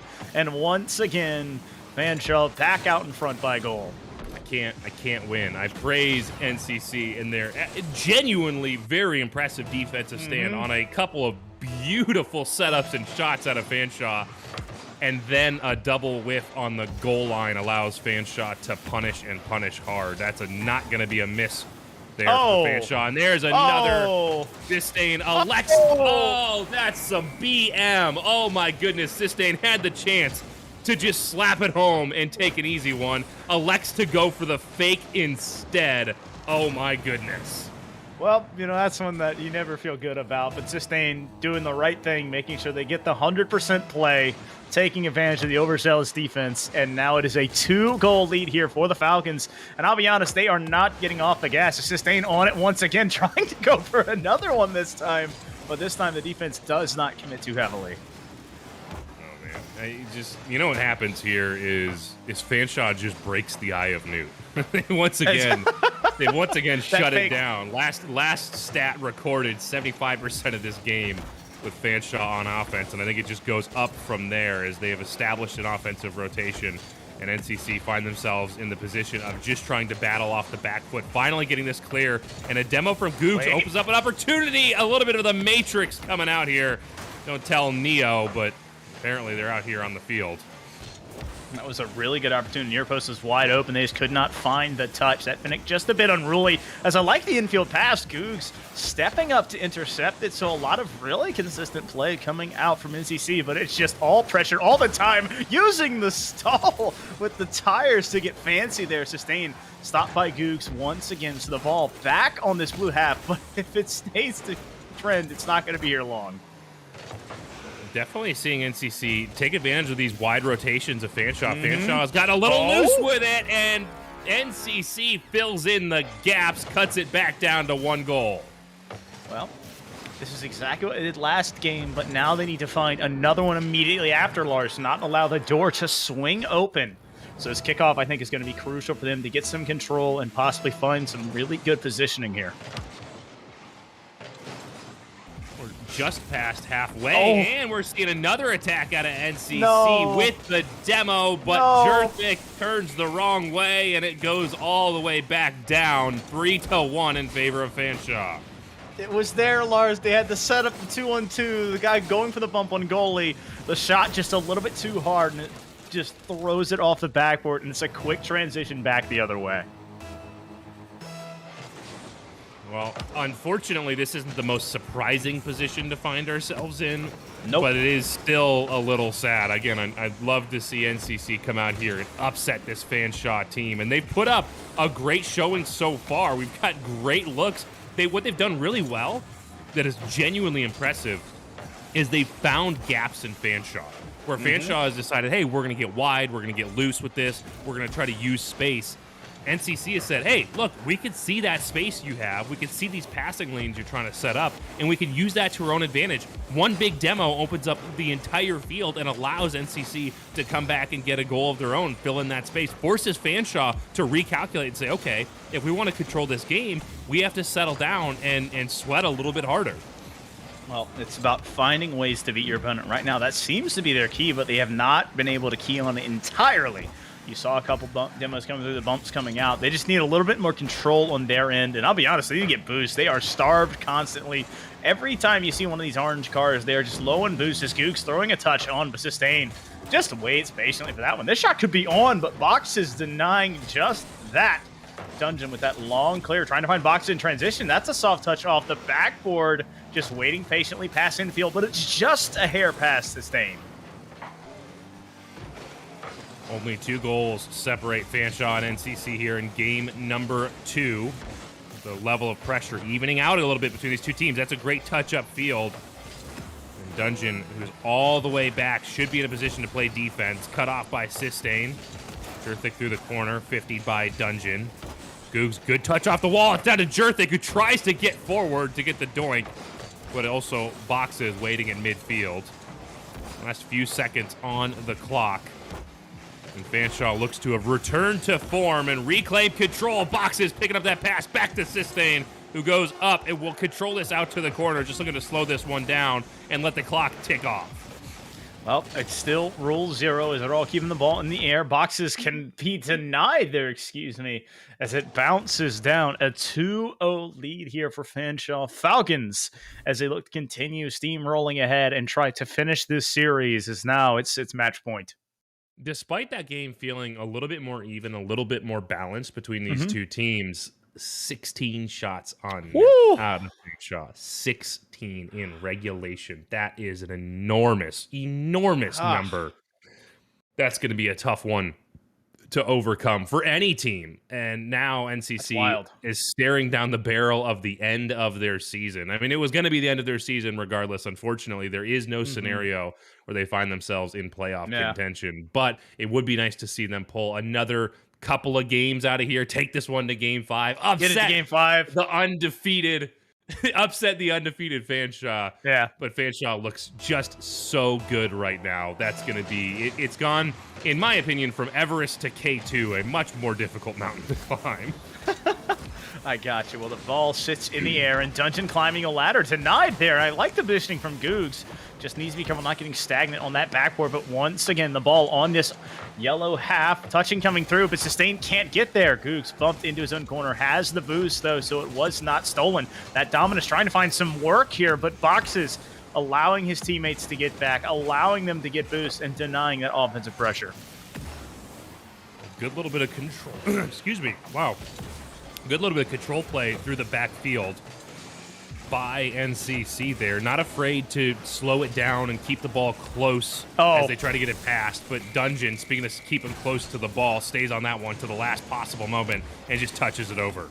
It's that self-pop, picks up the boost, and then just outpaces Jerthick to the ball. And that soft touch, using the bottom part of that nose to just stick it past the last two defenders. A beautiful read, better pacing, and a great finish. Something else I'm noticing is Fanshawe has very consistently won kickoffs, but has also consistently not missed balls, but they missed that one. And Jerthick will get this one tied for the first time except for the 0-0 to start the games. We are tied between Fanshawe and NCC Red. This has been their thing, Lars, is they answer well immediately after a goal, be it a kickoff or getting a goal off of it, because it's usually been that second goal that opens up the door for NCC. But now they need to find something to start it again, because Fanshawe, once again, just posturing aggressively, playing smart subs, looking for a backboard pass, the ball rocketing away as Sustain tries to get there. Googs trying to go off the backboard here. He got Dungeon bumped. That could be an opportunity. Jerthick, though, can't sneak it past that stingy defense. Good midfield challenges coming out of NCC right now. They're getting up in the face of Fanshawe, and that's going to be so critical. Fanshawe loves to show off their mechanical ability and their control. When they have space, they can do that in droves. Looking for that double fake. Sustain doesn't find it there, as that last defender has learned lessons. Googs off the side wall. Gets there to turn that one away. Just past 90 seconds gone, and we continue to be even between Fanshawe and NCC. Up a nice pass there, trying to find someone in field, but it ends up being a cross instead. Boxes going out the back, Dungeon climbing ladder, no, backflipping instead. A little bit quick on the pull there Sustained turns here, gets demoed for his trouble, so it will be a changing of the guard, a changing of possessions, possibly a changing of the lead, Lars, as NCC off of the back of subs has its first lead of the series. Off of physicality, big demos, big bumps, disrupts this heavy rotation out of Fanshawe, and NCC is in the lead with 3:04 on the clock. If it ain't broke, don't fix it. And that's all they need to do right now. They're finding ways, be it demos, be it controls, just being really good 50s, as now another double comes through. That is 3 people in the air here for Fanshawe. And subs playing incredibly patient there. I would like to see a little bit more aggressiveness out of that third from NCC. But the ball still stagnating at the middle of the pitch. And here we are, just about 10 seconds before halftime. And it's a spot that NCC has not found themselves in often, as that demo's huge, but they won't get the goal off of it. Wow, the Oh my physicality, Googs, double demo, now an opportunity for subs to take this one down. A little bit too slow on the draw, and the respawning Fanshawe players will get back to play defense. But everybody embracing the physicality. It's beautiful. I love to see it. And I have newts working, so we know for a fact that this is the most even game we've seen so far. Both teams repping 3 demos apiece. Both teams around 50% of offensive pressure, 52 and declining for Fanshawe, and 48 and climbing for NCC. They need to get this one clear and need to continue to put the screws to Fanshawe if they want to pick up this win in game number 3. Well, that 50 was huge there from Googs. Googs getting the bump on both of them here. Needs to be careful not rotating ball side, but the ball is there. No third commit here, so Jurthik and company back out at midfield. Sustain going for a long shot. Boxes there, needs to find the redirect and doesn't. He puts out the post, but Sustain ready to answer and cleans it up. It's now a tie ball game at 2. Oh man, I thought that maybe NCC could get back to this one after that couple of shots find themselves wide. Unfortunately, a little bit of confusion. I think they expected that second follow-up to for sure to go in the net, and when it didn't, they stopped for a second and said, wait a minute, this isn't where we thought this was gonna be, and in that time it took to recalculate. It allowed Fanshawe to come up and finish off on the third attempt towards the net. Now tied late in game number 3. Is this the end of NCC's season, or do we see one more game? Dungeon says no!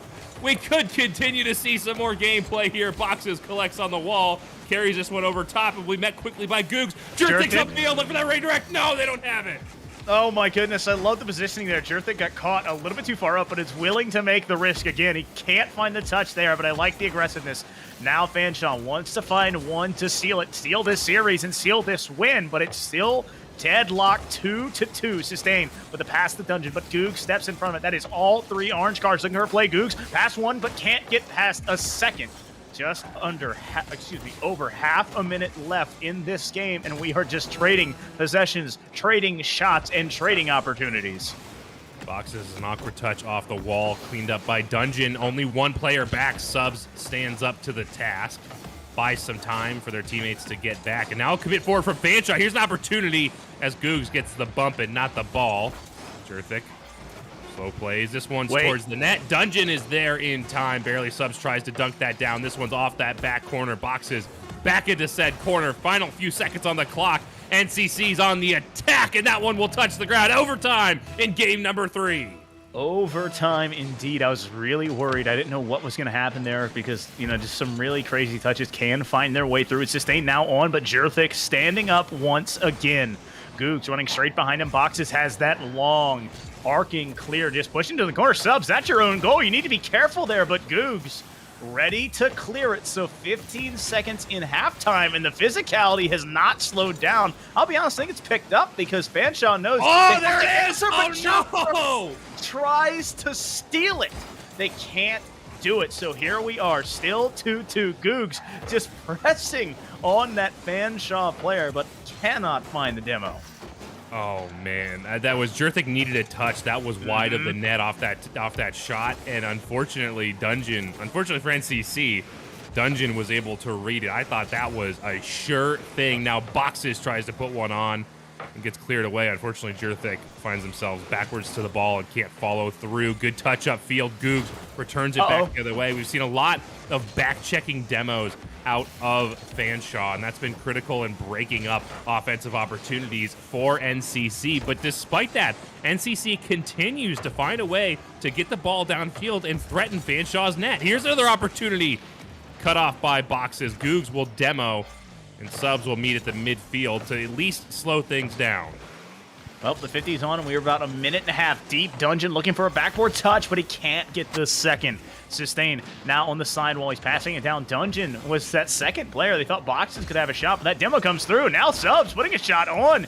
Two players there. I mean, that saves comes through. Jurthik pushing up side while we're trying to find Googs. Googs can't get to it. Boxes can't either, so subs. And I think that was Sustain, had to be the third players committing for that one. And right now, NCC, I'll be honest, they're in the catbird seat, Lars. They're playing well, they're playing smart, and just trying to posture themselves. That causes a Fanshawe mistake, and they're trying to pounce on it. In overtime, NCC has spent more time on offense than Fanshawe. In overtime, NCC is on offense more consistently than Fanshawe. Just let that sink in for a second. They've done such a good job of getting physical and getting upfield. Googs has been chasing demos and physical plays upfield. Oh no, they can't find it on boxes. And usually I'd be very cautious about a strategy that commits a player like that. But to their credit, subs and Jurthik have been extremely effective on defense, preventing a goal from getting punished. And with that demo chase from Googs, they have opened up a lot of opportunities that have come up just shy, maybe miss a bump, maybe miss a demo. If they can find a way to connect that, then this game goes to NCC. Well, it's important here for them to continue to find, be it touches on the ball or touches on the opponents. Whereas Fanshawe, they've been pretty, they've looked for passes, and it just hasn't worked. It's kind of fallen short some ways. It's been intercepted in others. If they want to get back to their way here and getting back to their Rocket League, they want to get the ball back in front of their cars, back on top of it, and find these possession plays. But right now, NCC is not allowing any space and or time, Lars. That 50 from Googs, once again, rocketing it towards this Fanshawe half. Ball collected in midfield by Sustain. They've got control. They go for the low fake again, but Googs is there, sacrificing the body to save the goal. That's an awkward missed touch. Googs will be the first up. Box is playing a little bit more conservative. You could see, as Fanshawe has recognized that NCC is playing a more aggressive upfield strategy, they've started to take wider rotations. They started to drop a player a little bit sooner, a little bit more aggressively. This one's dangerous territory. That one's over one. Oh, what but a save. A diving save prevents this one from ending. We're almost to 4 minutes of overtime. We're coming up on an entire extra game of Rocket League here. Lars, you've had your game 4. We're getting more Rocket League that you asked for. It's just still game 3. Is Jurthik trying to control it here? Has a demo, but it opens the door for Dungeon. Dungeon trying to slot it there. Googs with the save, but now it's a 2-on-1. Sustain putting it down and in. And I'll be honest, it was a thriller from start to finish in game 3, but Fanshawe survived that feverish attempt from NCC. Wow. Oh, man. NCC in game 3. Woo. Oh, my goodness. Oh, Crazy. my goodness. It was wild. That is wild. The way they came out and just went absolutely did it work. Do we get to see the demos? Look at that. A massacre here at Beckwith Park. Oh, my goodness. Look at it over there, Lars. I love the dots. It's like a Christmas tree, man. Oh my goodness, what a showing out of both these teams. I don't have many words other than G-cheese all around. That was an absolutely beautiful game 3. Games 1 and 2 were a good showing of Rocket League, but it was heavily one-sided. Regardless of scoreline, Fanshawe was just in control the entirety of game 1 and 2, with minus a couple of little slip-ups that, to NCC's credit, they were very quick to punish and did so, picking up a couple of goals. But game 3, NCC cracked the code and forced Fanshawe into 9 minutes of Rocket League before they could make this one closed out. Unfortunate NCC, wild. That is the end of their season. They will not be making their way into playoffs, and Fanshawe will more than likely retain their position. Well, guaranteed retain their position as the #1 seed going into playoffs. What a showing. What a matchup. I Wild. don't want to drag this on too long because we do have plenty more Rocket League here tonight. When we come back from the break, UNC Asheville versus Queens University Highlanders. Right after this, stick around.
Good evening, ladies and gentlemen. Welcome back to NECC Esports for some more Rocket League action. Our third matchup of the night, I believe. Our fourth matchup. This is why we don't do caster matches. We can't even count to 4. Our fourth matchup of the evening. Challengers Yellow, Queens University Highlanders versus UNC Asheville. 10th and 12th currently in the Challengers Yellow division. There are no playoff implications here in this matchup, so we are here to just see some fun Rocket League. I am Lars Newt. Join me, as always, is the one, the only, the Foof. Foof, thoughts, questions, concerns, comments, hopes, and or dreams? Well, I hope it's a good series, and I have a ton of excitement because, you know, it's, as you said, not playoff implications, so it's really, this is the truest essence of Rocket League hopefully being played, Lars. Both these teams have come out with a very interesting way of trying to figure out what they want to do and how they want to play it. And I want to see who comes out with the best foot forward and tries to take this series and make it their own. As always, love to see teams start hot and just continue to go up from there. UNC Asheville in the blue. Orthos, Sheik, and Zyrex versus Queens University in the orange. Like for Mike, Llama, and Simba Boom. Yeah, that one had me stumble a little bit too when I read it for the first time. But yep, Simba's on the side while they're trying to find something. He's rocking the NASCAR. I love to see it. That's not Ortho throwing it all the way, making Llama have to get up for this, and he can. He's a little bit too excited, but still no goal coming through. Queens trying to get it off their side and able to clear it out is Llama. Sheik in control for now, but he can't find the touch. That's off the backboard once again. The ball bouncing down. He get it from his teammate. And somehow, Lars, we've traded possessions on the goal line, and we're still 0-0. Well, Foof, I have to be that guy. I've Don't got to do it. Don't do it. It's not a NASCAR, it's a stock car. No. I gotta. I understand the common confusion. It is the National Auto Stock Car. I forget what it is. Stock Car Auto Racing Association. North American Stock Car Auto Racing Association. That's what it is. NASCAR. National I have totally derailed at this point with my own point. The point is it's a stock car, not NASCAR, and we are now almost a minute and a half gone and continue to be scoreless between these two teams. Well, I want to nitpick more, Lars. It could be a NASCAR car because it's an adjective technically, but okay. The ball still. Okay. Well, it's still. This is what you tune into Rocket League for, right? NASCAR does such an Zyrex is waiting for it to get saved. He gets tossed on. Llama says it doesn't matter how many defenders you have. He's going to put that one in. This is why you follow your shots, because when you're right behind the ball like that, it gives you the opportunity to get these big dunk plays just like that. What a way to open up the scoring for Queens. Oh, it's a great way to start a series if you can get that first goal. And after a little bit of a scoreless streak from both sides, it breaks the ice, and you wonder if they can build on top of this. Whereas you wonder if UNCA can get an answer of their own. They are held shotless right now, but they've had opportunities. Llama now trying to find another one, but that ball will not find its mark as it's cleared out. Queens, excuse me, UNC, the only team so far to pick up demos. Like to see them engaging that physicality as always off the crossbar. Llama will collect another one, but handily set up by Like for Mike. That one, the setup from Llama to set up Like, and then it just bounces off the crossbar. It didn't want to work for Mike, but it doesn't matter because Llama has the cleanup, and it's ready. Now a 2-goal lead here for Queens. Very interesting. Typically, when I look over... Oh, okay. That's not a 2-goal lead anymore. Sheik will answer back on the kickoff. I think maybe a little bit of a miscue. Yep, no one is there in time and allows Sheik to just get an easy runaway goal to bring this one back within 1. What I was saying is usually when you look over at the heat map and you see a team that's managing spacing on the field as well as UNC is, typically it leads to more goals. But so far, Queens finding more success. It's just about having quality opportunities over quantity, but quantity leads to quality as Zyrex tries to climb that ladder. He can't find it. Orthos waiting in this side wall. Has a good 50 there. The ball bounces midfield, but no control coming through. Sheik is up, but he pushed it high. He's using the ceiling for a shot, but that means it gives the defense time to find their angle and get the save. Light for Mike on the sidewall, trying to find Llama, who has been the shooter so far. but denied by Orthos once again. UNCA on the attack as they try to find anything more to equalize. Here's a shot on. Zyrex isn't up for it, but she collects on the back wall, sending this one back the other way, downfield. So where we've seen just a couple of good looks out of Queens, and then the one kickoff goal out of Queens, but it's been a lot of play up and down kind of the sides of the fields. Not a lot of threat from direct in front of the net. There's an opportunity turned away by Like for Mike. I'd like to see these players doing a little bit better job of opening up opportunities in front of the net and setting up scoring opportunities like we've seen so far out of Queens for those 2 goals they picked up. Well, the clear coming through from Sheik, but it doesn't get very far. Llama's already on top at Zyrex in a one-on-one. He puts it off this corner, just stalling out for time. Orthos is up aggressively here. Simba, a little bit of a mystery here. The ball is up once again for Llama. A double commit from Sheik, and I believe that was Orthos. Kind of keeps it still on this half as Simba going for the backboard. Another double commit coming out, and this ball's only made it to the corner, so still hemmed in on this light blue half. Zyrex, that long clear to get some room, and Simba needs to find the touch, and does. Sub 60 seconds remain. Queens continues to have control of this game, but by a singular goal, all UNC needs is to turn one of these around very quickly and pick up another kickoff goal, and they walk away victors of game number 1, but they're running out of time to do it. Need to score. Orthos, great touch up. It's off the crossbar. Still Orthos doesn't have the read. Whew, almost had the read. Sheik just beat by the play. Ball there from Simba. Try and find Mike, but Zyrex has a big 50. Running back is Sheik. Sheik the other way in transition. Deuces wild with just under 20 seconds left in game 1.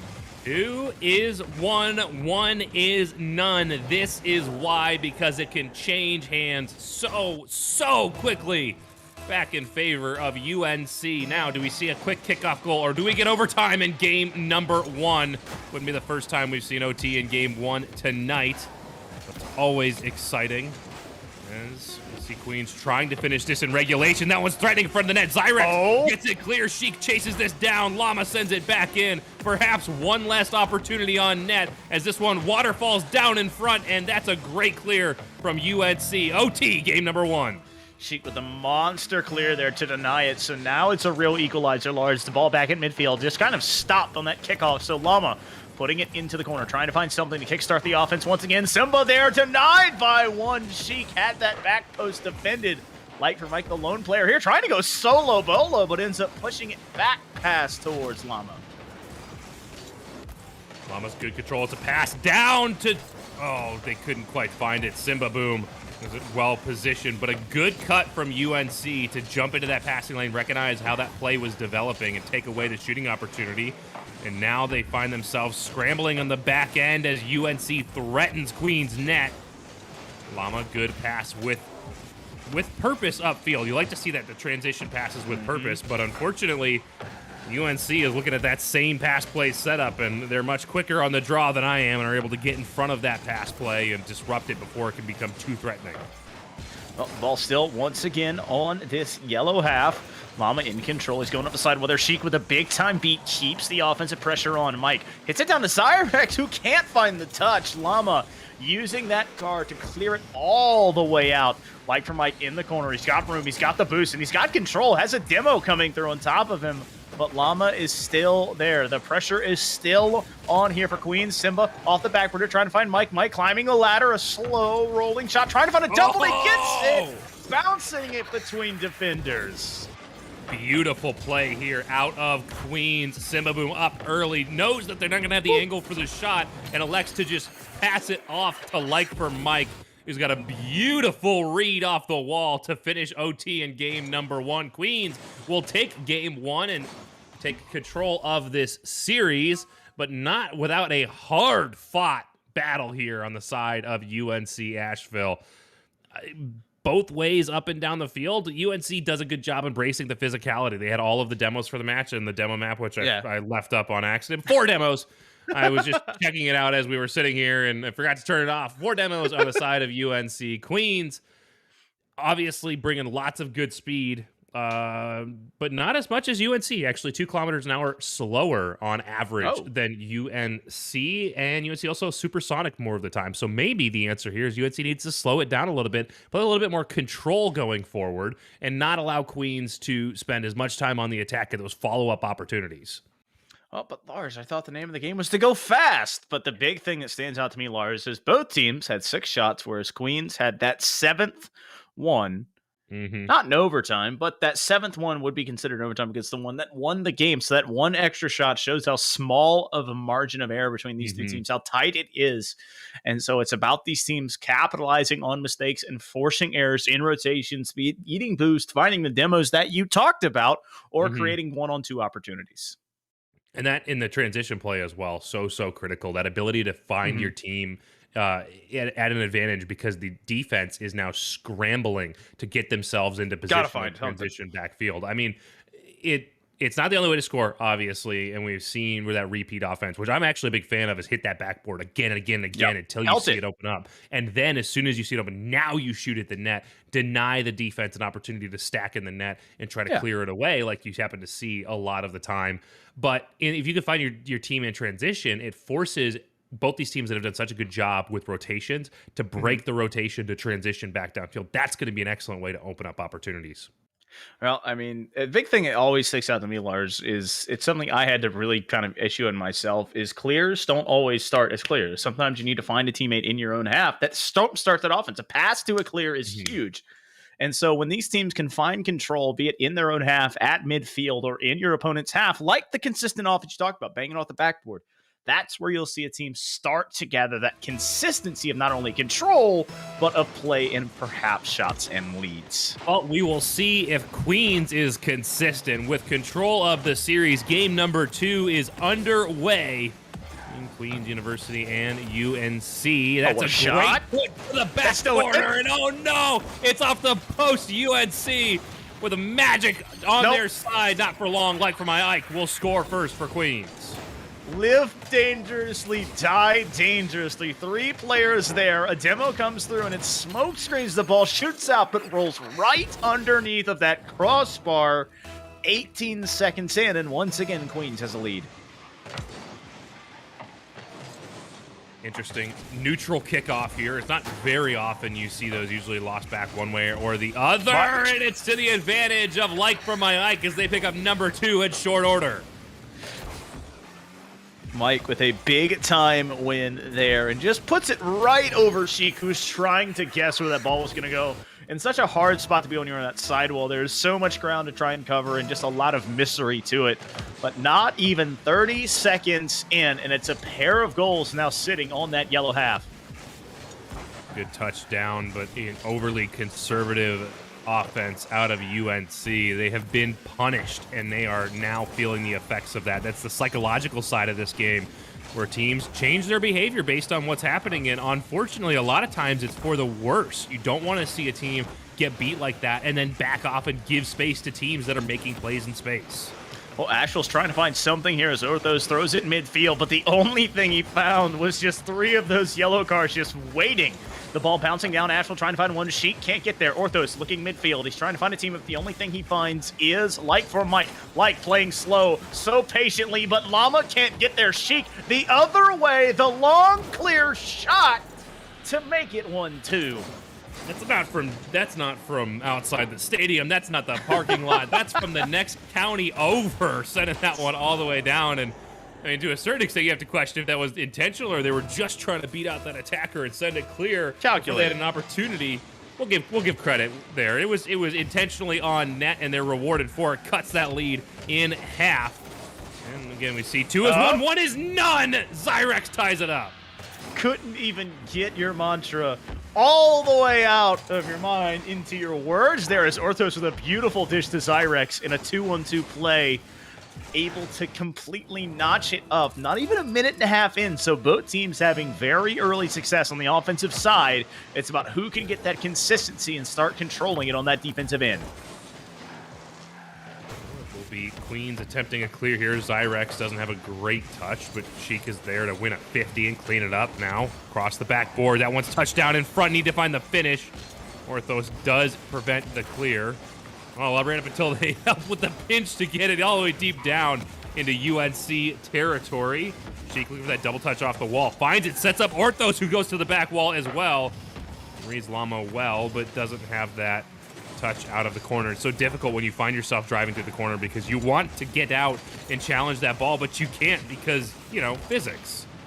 Physics, Lars. You gotta play it right. You gotta be smart to play Rocket League. That's why I stink at it. But a great shot coming through there from Llama. The ball bouncing around. Mike gets a good 50, but Orthos still there as all three blue cars are ready to make plays here. Llama just kind of floating at midfield. That's two players up. He's trying to go off the backboard here, getting a little bit special, but Sheik ready and reading that well. It's a one-on-one. Mike popping it high, trying to stay under it, trying to confuse the defense, but once again, there's that man again, Sheik, just kind of living above the crossbar, but Llama finds a hole in the defense. That doesn't go more upper 90 without bouncing right back off the back wall. Llama threads the needle between Orthos, Sheik, and the corner of the net to take this lead back in favor of Queens. Now, just past halfway, a very different game than we saw in game number 1, where the scoring didn't develop until late in the game, and then we very handily went into overtime. Now it's looking like this is a bit of a track meet as the scoring continues to ratchet up. And it'll be interesting to see if they can keep this one even, or if one of these teams will open up the floodgates and run away with it. Well, if you want to find any answer you can, Lars. The ball bouncing off the midfield. Lars Ortho throwing it there. Excuse me. I was having a flashback to last night in R3's gameplay, but Sheik putting it up high, trying to find some control here and trying to find something, but there's no sledding there. Llama going back the other way, has a very good 50. Mike just waiting for the touch from Sheik, and that's going to be a very generous one there. But a dunk coming through from Zyrex means this offense is a lot less threatening. That's a handoff back the other way. Sheik is denied, and it is a mad scramble right now just on the entirety of the pitch. Oh, it was a beautiful high awareness touch out of Llama to keep that one away from the shooting lane and prevent that follow-up attack. But I do have to call you out here real quick. Oof, haven't you noticed? There's not a single Lars in this lobby. I don't know who you're talking. I know. The LA got me, Llama and Orthos, but it doesn't matter. Simba's trying to find it as Sheik in control. I just realized what you said. Yeah. I hate this so much, but Sheik has to get that save out of there and does. Llama in control of it here, putting it into the corner. Sheik with that long arcing here, racing back onto this yellow half. That could be a huge dunk there from Zyrex, but Simba, boom, no easy ping, no problem, able to get it back out the midfield as Llama. Things have absolutely settled down here. The scoring is settled down, but the action hasn't. Both these teams hauling to the ball, trying to find that last little bit of advantage, and now it is Queens ready to just rest on their laurels, burn off some clock here, and wait out the rest of this game. They don't need another one and don't want to overcommit and risk losing this tenuous lead that they're holding. Oh. But Llama gets a little bit of insurance and extends it out to 2. I'll be honest, I need to see this one again because it looked insane. He does a good job getting it off the backboard here and then just patiently waiting, sneaking it somehow between the player and the goalpost. You're not supposed to be able to do that, Lars. Well, players at this level can make frankly insane things happen, as now UNC needs a little bit of insanity themselves to bring this game back and prevent themselves from being on match point. Queens threatening to take this one away. The last few seconds ticking off the clock, and this one handily in favor of Queens University. UNC now needs a reverse sweep to stay alive for the rest of this season. I gotta say, did you see Orthos from Asheville? He was aggressive and just missed a hair. That would have been a spark that maybe UNC Asheville needed, but unfortunately couldn't find that touch in front of the net. So let's be honest, Zyrex, 6 shots trying to keep UNC Asheville still in this one, but I'll be honest, Llama came hitting literally off of opening kickoff and kept firing the entire time. Man, 6 shots and the only shots on the side of UNC. That is critical. Now, Queens, a similar scoreline, 7 shots and then 2 for the other 2 players. Like for my Ike, 100% shooting. Yeah. That is impressive. But really, to be an effective team, you need to be a team that can get everybody involved. It's not surprising to me that UNC doesn't find more goals when they only have 1 shooter putting shots on net. I tell you though, I mean, it feels just feed him handball, Lars, handball. That, Speaking of last night, Foof, jeezy Pete's. simple Oh, things, yeah. Lars. Give Poof. the guy the ball. That's all you need to know, and that seems to be the game plan for UNC Asheville. It's just Zyrex has done a lot, but it's just better defense in the back half by Queen's University, keeping them out. So you wonder if they can make a turn here. Llama tried to jumpstart something there off the ceiling. Unsuccessful in attempts, but still an early chance here for both these squads. UNC needs to be making most of every chance they get. They're staring down the final 4 minutes and 30 seconds of their season if they can't find a way to get a victory here. Now, to be fair, this is the final night of the season for both of these teams regardless, but they would obviously want to take this as far as they can. Cheek! Ooh, good carry over the top, but not enough boost to get up on that one, and then Zyrex doesn't put the power on it that they need to put a shot home. Coming up on a minute gone in game number 3. You're just joining us. Queen's University looking to put this one away in a clean sweep, and UNC fighting to stay alive to stretch at least a couple more games out of their season. Not going to get off to a good start as Llama scores first. Llama striking from all the way on the other side. Zyrex with another pass midfield, but it's intercepted, and that is basic cover 2, and it goes right between the 2 deep safeties, Lars, and there's nothing there but green grass and a quick goal here for Queen's University. Now UNC finds themselves on the back foot in the series, in the game, trying to even it up quickly, but Llama has a huge save to keep that one clear. Now lurking by themselves on the goal line, but fortunately for them, they're not going to get too much of a threat towards the net. Now, Llama trying to set up a teammate. That's going to be a double whiff. I think both of those players were expecting the other player to make contact first and went to read the touch, and that leads to that ball lurking in the midfield. Now beat out by Seek, trying to put it on. Like for my great 50-50.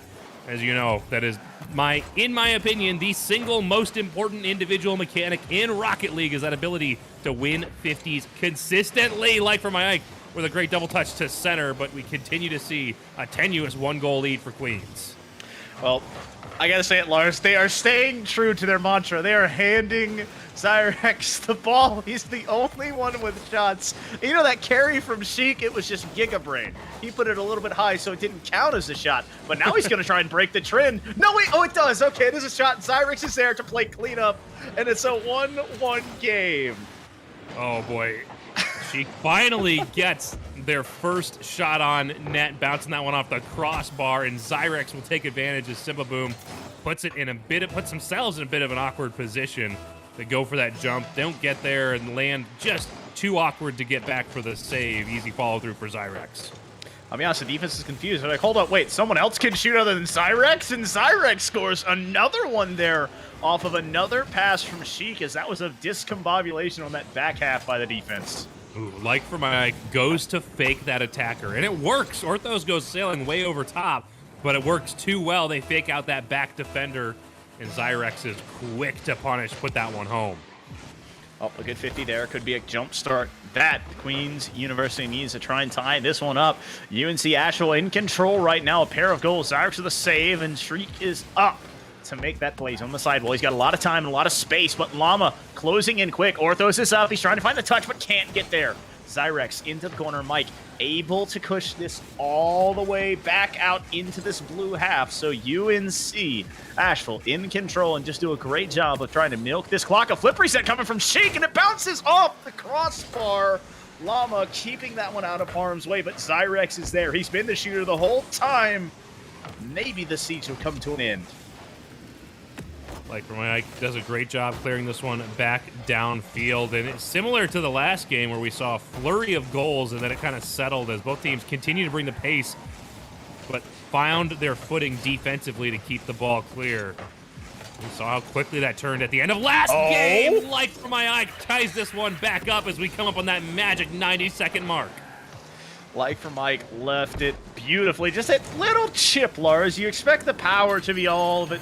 but it's just the finesse sometimes that all you need. And so, you know, it gets a little flyby making sure the ball goes in the back of the net, but just under 2 minutes, we are notched up 2 apiece. And it is match point here for Queens. UNC Asheville needs to find one to keep their series and their season alive for a couple more games, hopefully. Dyrex does a great touch over the top of Like for My Eye. Llama. Quickly followed by Llama, and well touched by Sheik to keep that one clear. Now an attack back the other way on a huge pinch. Like for My Eye, well placed with Llama picking up the save. Good awareness to see the attackers following behind that ball and play across the field in a relatively safe cross-goal clear since the rest of the team wasn't there in time to attack. But now, we need to see one of these teams break the stalemate. 60 seconds remain. Queens threatening the clean sweep. UNC fighting to stay alive. Well, the ball mounting down, Llama with a long clear, trying to find something, but the only car he finds is that of Orthos. The ball's still there. Llama with a dunk. Sheik, he's in a dangerous spot, just trying to get it out of the goalie's box. Like for Mike, in control, but him and Simba are in a really tight position. That means they just hand off the ball.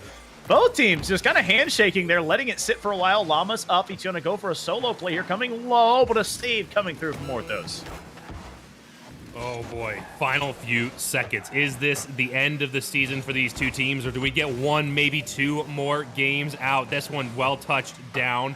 Queens has been on the assault for a while now, a whopping 18 seconds finally before that ball is cleared back down. Nice Llama returns it right back down, gets the bump in front, but Sheik is able to power through. We could see our second overtime of the match, but that's an awkward touch in front, and Orthos secures a lead late in game number 3.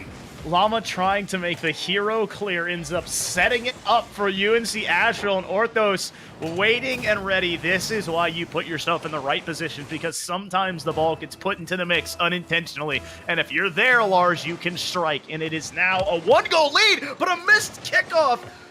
This is a huge error as the ball is still here. Llama off the backboard. A dangerous touch. His Like for Mike is up, but that ball is cleared and it falls down. One for UNC Asheville.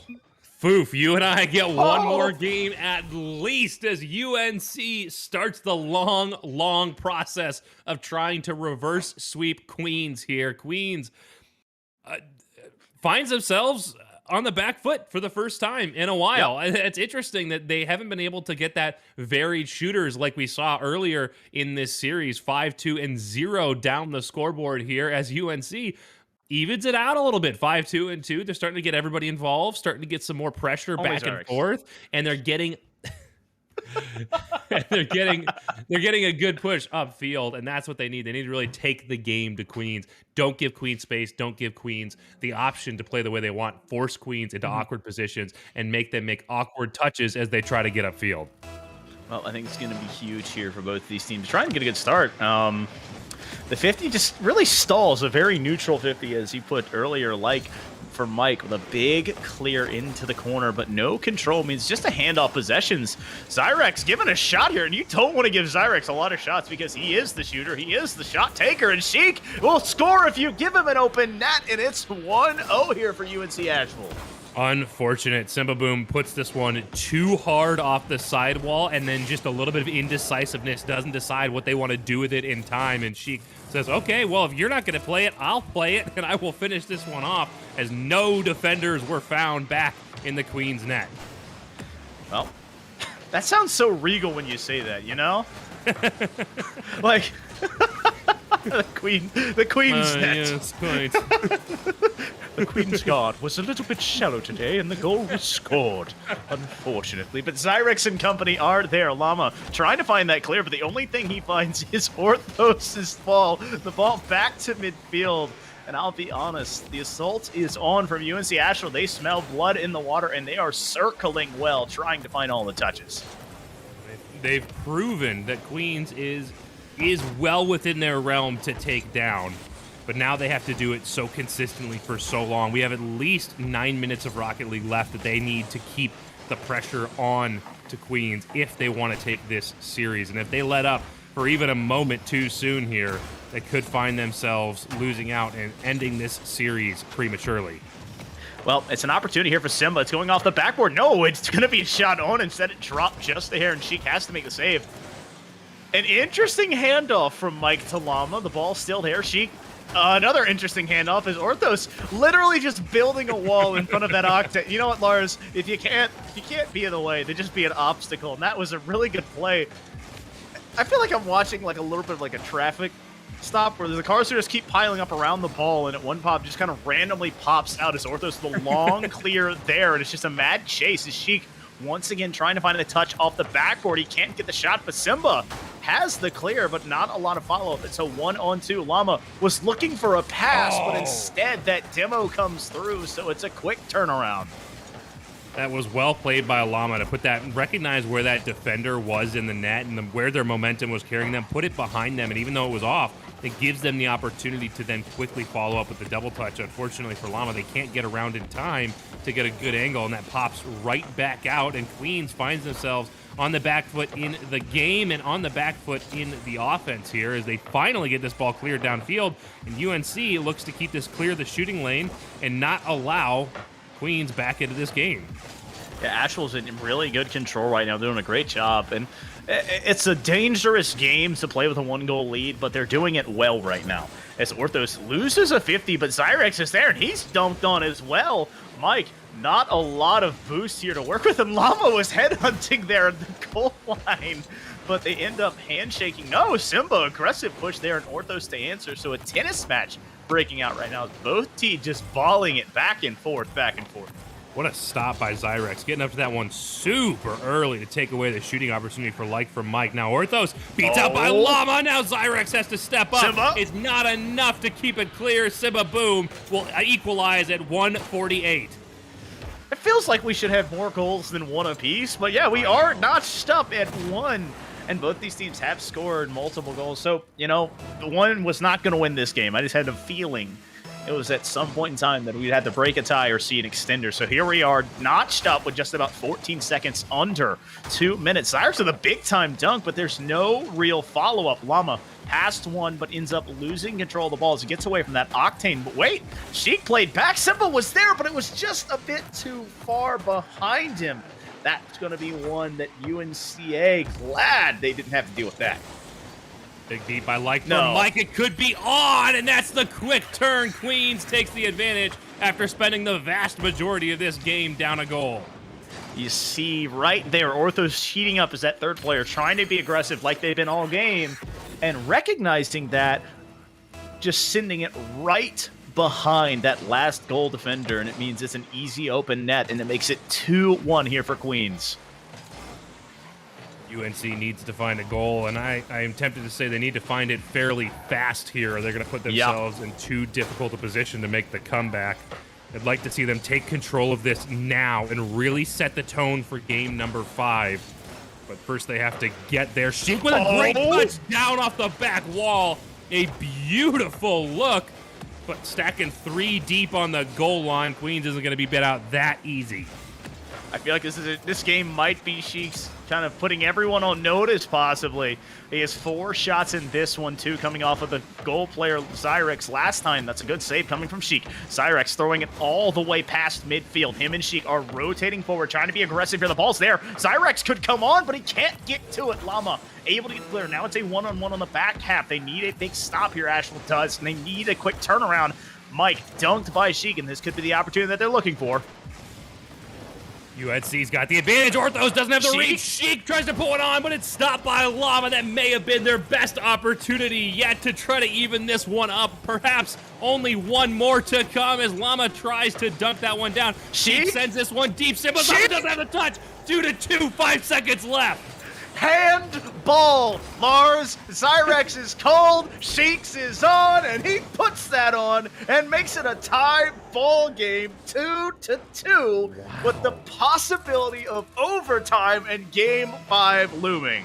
83 miles an hour on that shot. That is an absolute blazer back. It's no wonder Simba couldn't get up in time. How could you? It's faster than the cars in the game can go. Oh, man. Simba now gets cut up by Llama as we see overtime for the second time tonight. Or not for the second time tonight, second time in this series between these two teams. Mike. Excuse me, there's a player I'm familiar with, Mike for my Ike. That was looking at the goal line. Simba Boom takes it for Queens. I would love to see this game with either goal either way, but I just don't want to see it that way. The ball just falls. There's two defenders, and they can't find a touch. And Simba just has to be patient, using all of that Camaro to push it in and find a way to secure not the game, not only the goal, Lars, but the series in their season finale. Oh boy, well that's a great way for Queens to end out their Woo. season to close this one off, and in an exciting way. Oh my goodness, there was an Wild. absolute roller coaster of emotion through that. It looked like Queens was going to take a clean sweep. It looked like they were going to shut this one down early, but then Asheville brought it back, and oh my goodness, did such an excellent job keeping us on our toes all the way through. And unfortunately, it all just broke down for just a moment on the goal line, and Queens said, okay, yeah, we'll take that. It's over. We take those, Oh, Lars. boy. That was what was said. It, House of Cards, very, very beautiful to look at, but a small breeze in the wrong direction. It all comes toppling down, and that was the margin of error. We talked about it game one. Both of these teams so tightly contested, and so a great showing from both of these squads. It's a nice send-off here, not only on the season, but on stream as well. Well, it's straight for you and I. Yeah. Well, for But- them too. And for them too, but it's Yeah. not the end of the stream tonight. No. Of course not. We got plenty more Rocket Yeah. League action coming up in the Challengers Cyan Division. North Central Technical College versus Northwestern College. Coming up right after this break.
Welcome back to the NECC Network, everybody. My name is Bearlight alongside Hail Monkey Man, and we're excited to bring you this next matchup. Hail Monkey Man, how are you tonight? You know, it's always a great night when I make it home and everyone is all right, both on the pitch and on the streets. You guys are great out there. Made sure not to, hit me while I was going on the highway. Thank you so much. That's so thoughtful of them, for sure. Thank you. Our next matchup consisting of the same division that we saw in the last one. Well, the same level of division, rather. We move over to the Challengers Cyan this time versus the Challengers Whites, where we have NTC Blue facing off with Northwestern College. A huge matchup for Northwestern. Yeah, this one is going to be pretty particular because the playoffs. I mean, if you saw the standings just a moment ago, you're going to get to see that is a cutoff line, and these records are very, very narrowly different at the bottom. Kind of a 6 or 7. You've got 3-3 over on the side of Northwestern College. They're sitting just precariously on one edge, on the better edge. But with a loss tonight, if they were to not be able to overcome NTC Blue, their fate is out of their hands, and that would rely on what Fresno State Blue would do. A win from them and they could be in. So it's do or die. It is. In the next matchup we'll see after this one, we'll get to obviously in just a bit. Sac State Green sitting at that 3-3 mark too, as you saw from the standings as well. So lots of things on the line here, as typically happens in this last week. I mean, that's why it's my favorite week ultimately. So your expectations for this next matchup, as this is a pretty close matchup. NTC Blue coming in at 4-2, Northwestern 3-3. NTC Blue, I think, is going to be coming out as the maybe not the heavy favorite, but a considerable favorite. They are definitely going to be trying as best they can to secure themselves a top 3 position, which is very much available if they were to overcome Northwestern. Northwestern, they know that this time is when they have to be at their prime. They must play to their absolute best, and we're going to get to see that here as we start in game 1 of this best of 5. Game 1 underway, and starting off into this first zone where Voss trying to clear back out Mini Pie. Gonna wait back for it to touch down the field, and obviously big meaning behind this game means we're gonna see a lot of scrambling. We're gonna see a lot of laying it on the line here, which is why it's one of my favorite times of the year. But first we begin with, of course, the classic best of 5 struggle to try to get something going, but Bash will start things off and make it 1-0 for NWC. That is Northwestern starting on their best foot forward. Bash finding Blast just a little bit too far up. And, you know, they're going to start to get those repetitions and really get that spacing down. As you get this kind of fielder game out, sometimes 2 teams, they're going to start off already wheels spinning and going as fast as possible. Now it's about, okay, all right, I was caught up a little bit too far. My bad, guys. We reset, we recover, we regain. First happened in a play, a second play. Oh, Voss just missed an attempt right there. Blast will try to move it out from the corner, and it actually eludes Brady there for Northwestern, and so NTC trying to make a push inward. Blast will use this sidewall to play it to Mini Pie, trying to get it back out. Bash missing from this backside, and a little bit sloppy gameplay, but it'll ultimately get out of the zone here, or it'll be NTC trying to push back in. But again, right back in the zone, Bash has a chance. Be up the back wall, the follow-up shot is there, and Brady makes it 2-0 now for Northwestern.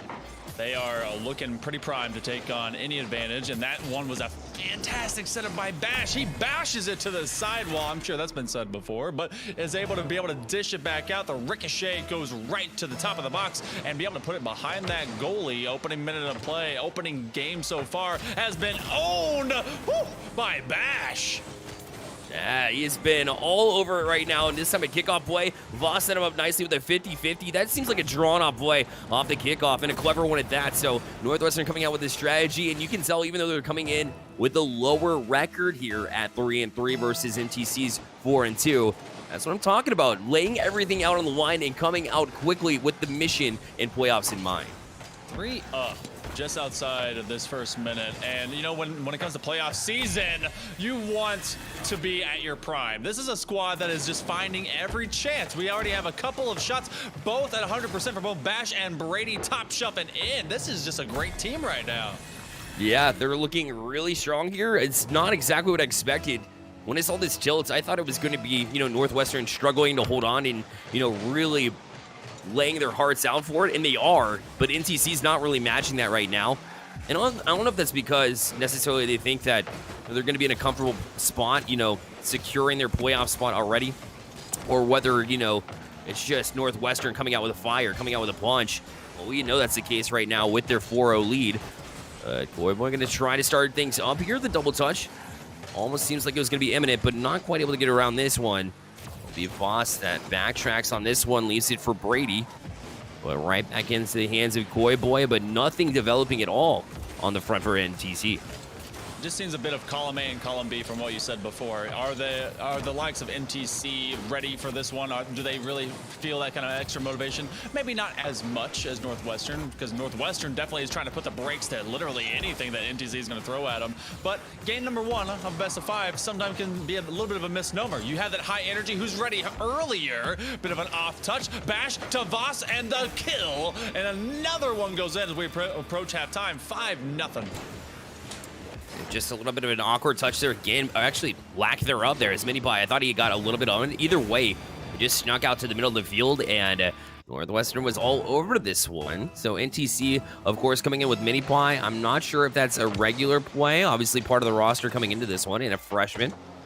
Plenty of time to try to get things together for, you know, NTC, who's looked sharp throughout the rest of the season.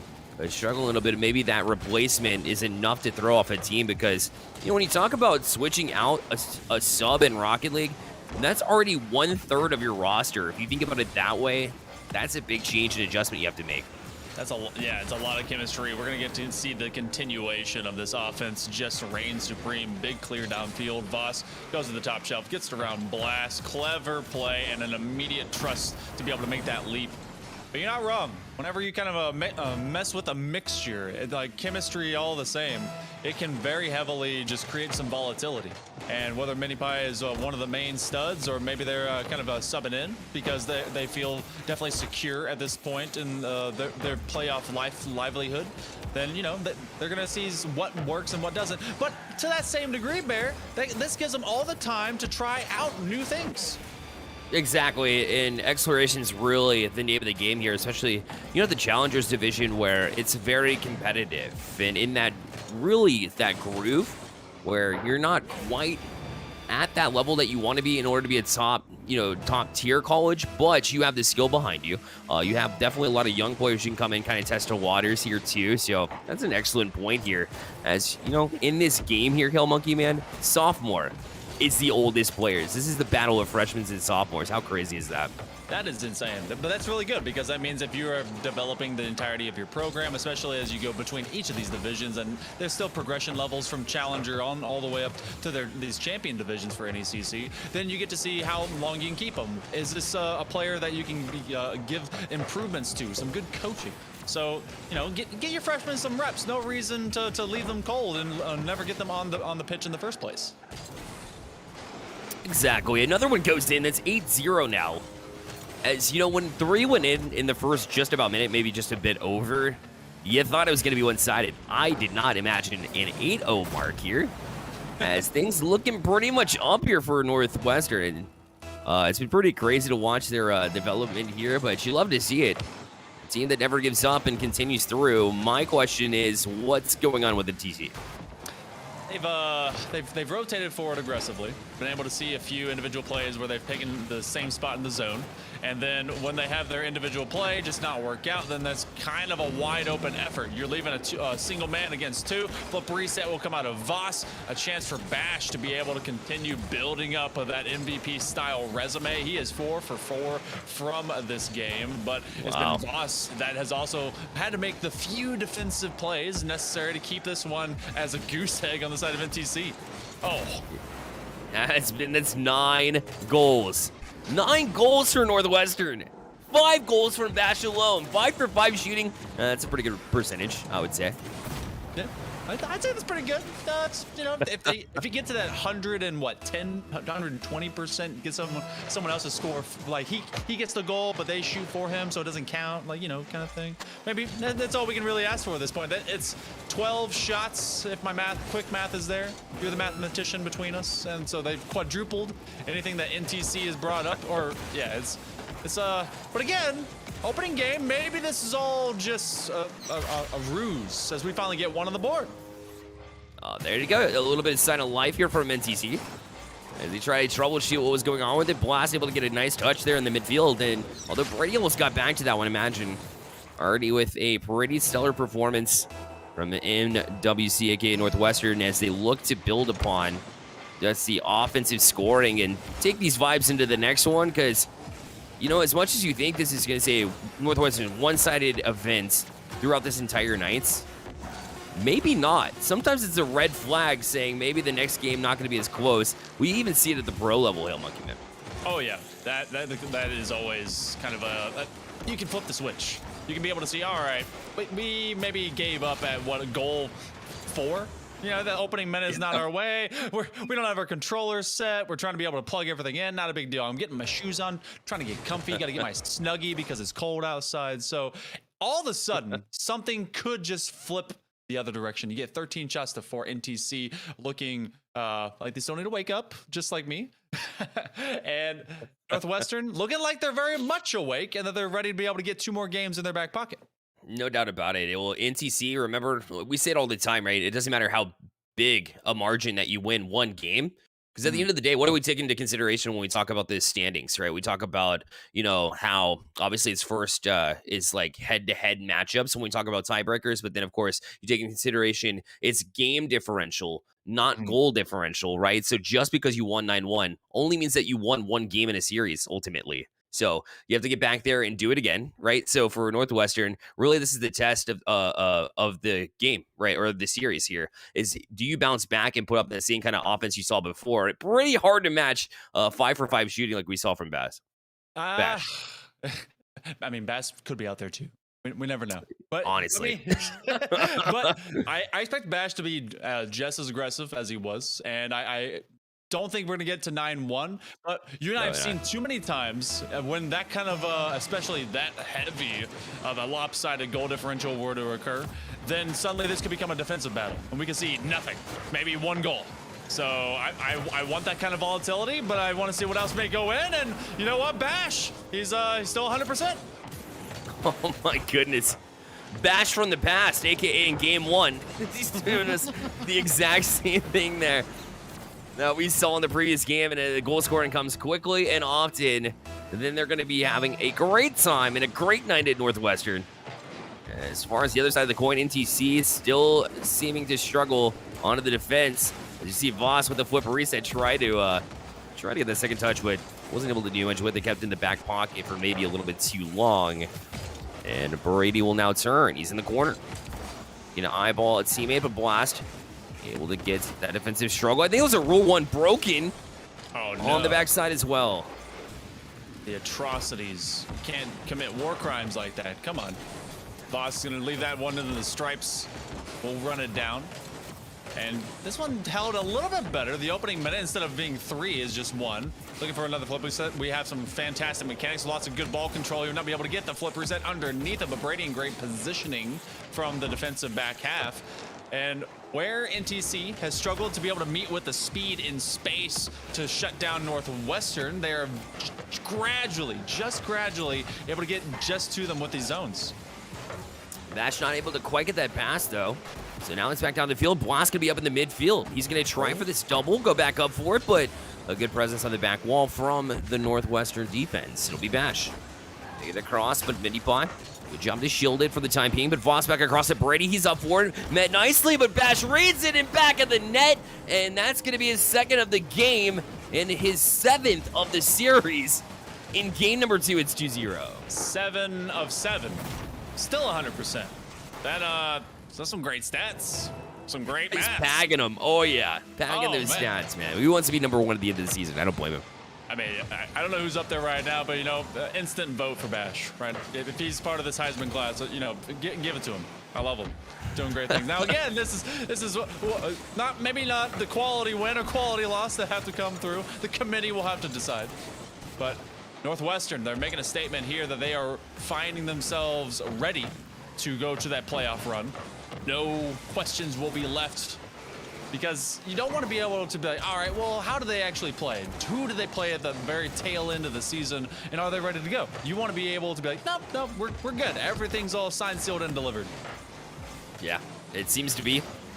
As Northwestern, obviously, you know, when you control your own destiny, sometimes it puts a little bit of pressure on you, right? It doesn't seem to be the case here, as they just put on goal after goal. As Voss back out, try to get Bash another hat trick, because why not?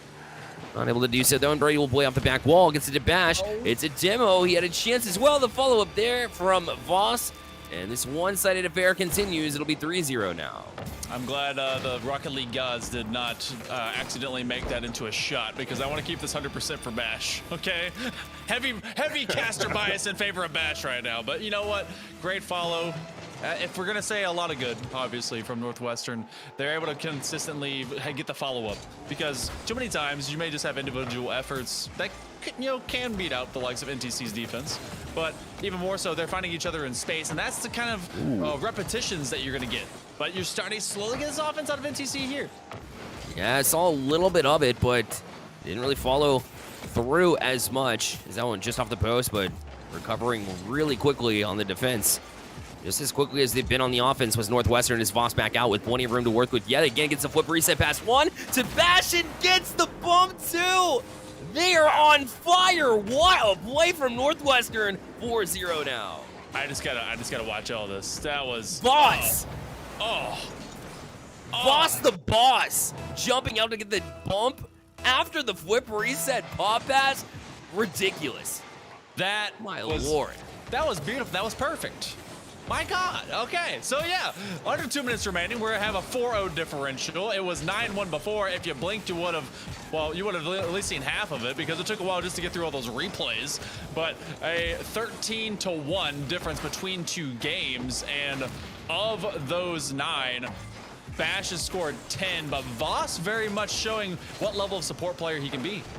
Yeah, that was insane. That was actually, you know, some plays that you see out of the pros. I mean, if you give them that much room, I would argue that just about every pro can hit that just about every time. But the fact that Voss is doing it here in the Challengers division, nonetheless, well, this man is on his way to the top division. He can surround himself with a great team, and I think that's what he's got. Is Voss, of course, the support player, like you were mentioning, top tier level, and there's no doubt about it. And what a combination to have a playmaker and a goal scorer in Bash like they do. Northwestern, they might get some momentum going into the playoffs. I mean, obviously they have to close out this series first, but the way it's been going, I think that should be pretty easy. Now, you're the math minor between us. What is the percentage if you have 10 goals but 9 shots? Because that's exactly what Bash has, because that last one counted for him. Oh, and Voss, just continuing to be the boss that you called him to be. You know, my parents always said, give it your 110%, and that's the actual percentage there of the shooting. Yeah, 110%. Shoot, maybe a little bit less, give or take. Either way, he's giving his 110% to make sure they make the playoffs, and right now it's 5-0 for Northwestern, so a job well done.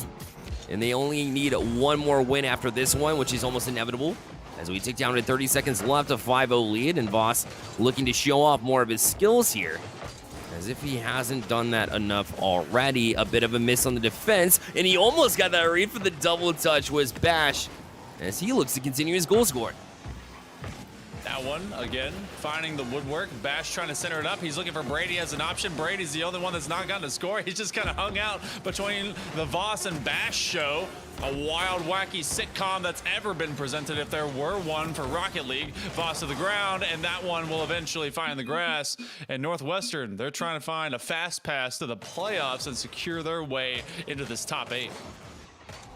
I'm just wondering how they ended up 3-3 on the season the way they've been playing. I think NTC, I think maybe that sub, but it doesn't seem like, you know, like they're much different without. I'm just so confused sitting here and seeing the one-sided affair here because Northwestern playing like they're a team that's 6-0. Like this team is on fire right now.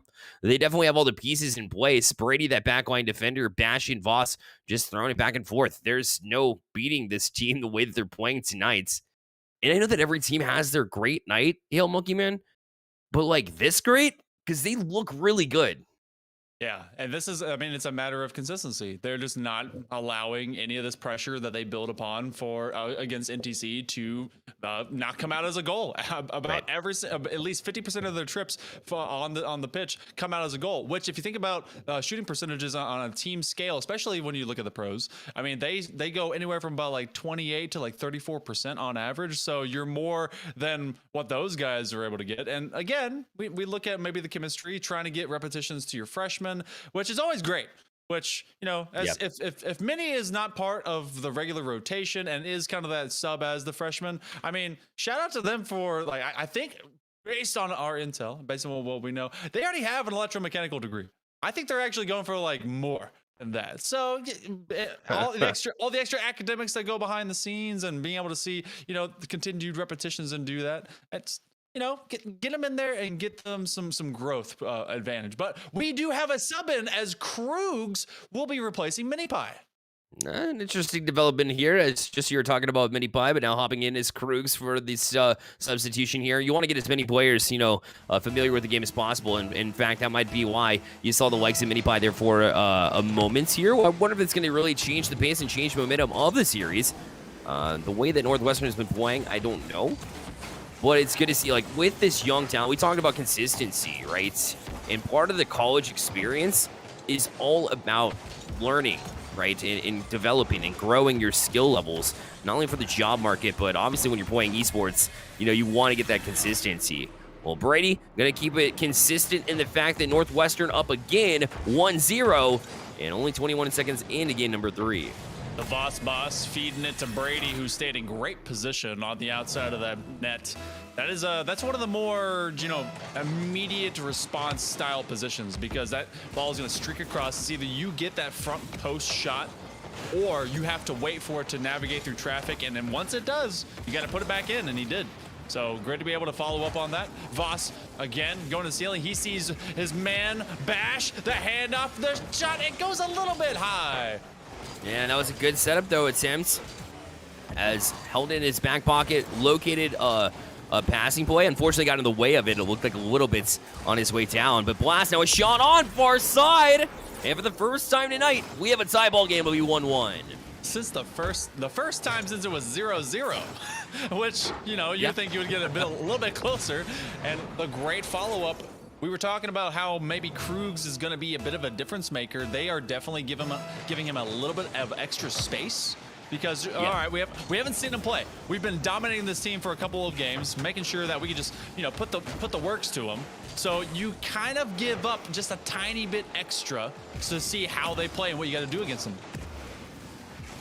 Make the adjustments accordingly. I don't think it's a bad strategy, right? You want to kind of play it conservatively until you know how he fits in the rotation, because they will change. Again, allude back to that, 1/3 of a team change. It does make a difference. So maybe playing a little bit conservatively, especially when you have the 2-0 lead in the fashion that you did.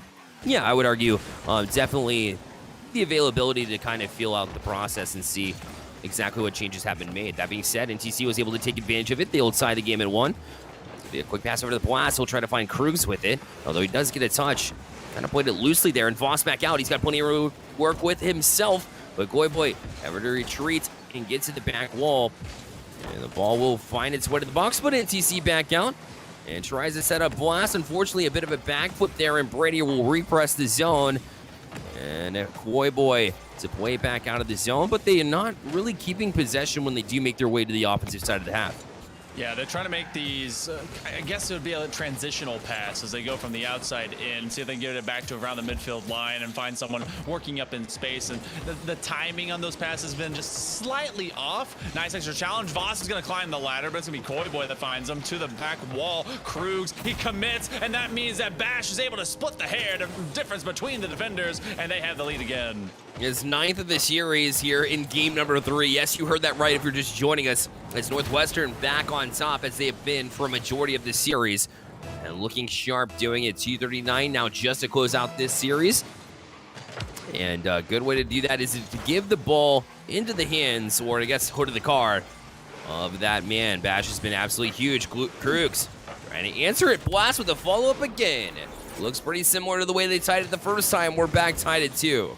The key difference that Krugs has presented in benefit to NTC is that he is more in the face of Northwestern. He is always on their half, challenging those balls as they come up, making sure to be able to, all right, I can be able to just try to dribble with you. I can put my body on this ball and deny you that free space, which has really been cut short from Northwestern. They were enjoying kind of an express lane. Well, now there's some heavy traffic. Definitely. Blast back out as well, as he was able to try to sneak it past, not able to do so. And another shot down to the box. It'll be Voss already up for this one, going for the double as well. They can't get the touch, and Voss again. It's his highlight reel series, and he puts Northwestern back on top, 3-2. Flash that Hot Wheels sign right there, because that one was, that was great. That was stupendous. A fantastic follow. The angle on the outside goes right under the rim. Okay, another lead. We go right from tie to lead, tie to lead, tie to lead, but it's always Northwestern that's finding that top side advantage. Blast, able to elongate this out. Krugs is a little bit too slow. It's going to go to the top shelf. Brady looking for a follow, but it's Goyboy. They'll make a great defensive stand. Less than 2 minutes remaining. Bear, this has been the most competitive NTC has been tonight, and Northwestern is still looking just as good. They're answering the call no matter who's on the field, right? You put in the sub and you find a little bit more success for NTC. It doesn't matter in the eyes of Northwestern, who are still fighting for that playoff spot, and you can tell the way they've been playing tonight, looking to close out. But Goyboy, that bounce off the corner did not favor them by any means, so they're going to have to backtrack again. Brady back down to Bash, but fought up by Krugs. Now back into the hands of Voss, who's demoed off it, a huge demo, because Voss had plenty of space to work with. We've seen multiple times that can cause issues for NTC. It can. Koi Boy has the flip reset, but it's going to go very wide. It's going to see Krug's going to climb the wall. It's going to waterfall down. Come on down. That's a double, but a save. I think that, well, it didn't count, but Bash is going to get this touch anyway, and it's traffic across the goal line. Okay, 60 seconds coming up, Bear, and suddenly this one's a nail biter. Love it. Quick turn from Koi Boy. Krug's trying to jump out and get a bump, perhaps, but could not locate Voss on the back line. And so into the hands of Voss, who will play it forward. Krugs reads it in time. Koi Boy try to get a turn, but not quick enough. And Bash back in the zone. It'll be off the post, and he will read it and almost put it high, but will put it away. And they're up 4-2 now, and a better chance to close things out as Bash just read that middle field push before the offense could. Great vision, 100% shooting. The man can't be stopped. Doesn't matter what players you put out there on the pitch. He's ready to smack them down and send them away. But I have been very impressed with the change-up that we've seen from NTC since they brought on Krugs. If they've been able to have him earlier, maybe this one would be a different story, much more competitive. 30 seconds left. NWC, good old Northwestern College, trying to see if they can be able to get this one sealed away. But you have a very feisty and fighting NTC right at the helm. And NTC looking to press in, and although they have a little bit of offensive presence, they'll continue to try to trap this zone. It's a cross, so 11 seconds to work with here as Koi Boy has brought them back within one off of a attempt pass from Brady that was just read all the way from Blast and sets up Koi Boy right there in the slot. Northwestern needs to finish. You and I have seen too many teams, too many familiar teams not know how to finish games. This is when you finish. You get your sweep, you go home, you go to the playoffs. Krugs in a one-on-one. The flick, the save by Voss. Brady trying to seal it up, put it in the corner, shut it down, make it passive. Is anyone available? Both Krugs and Koi Boy, they're away. That's going to be a kill. They keep it alive. Maybe not the greatest decision. Bash is going to put it just far enough off, but it goes back to Blast. 0-second time. It's going to get underneath. Looking for the read. That's a pass. Looking to be able to intercept. They send two. Can Blast catch up? No, it's still crawling the wall here, Bear. Krug's underneath it, and it's still up to the wall. Koi Boy, oh, they want the kill. Oh my God. Northwestern. Oh my goodness, they made it. They threw out Sweat, but that was wacky. Wow.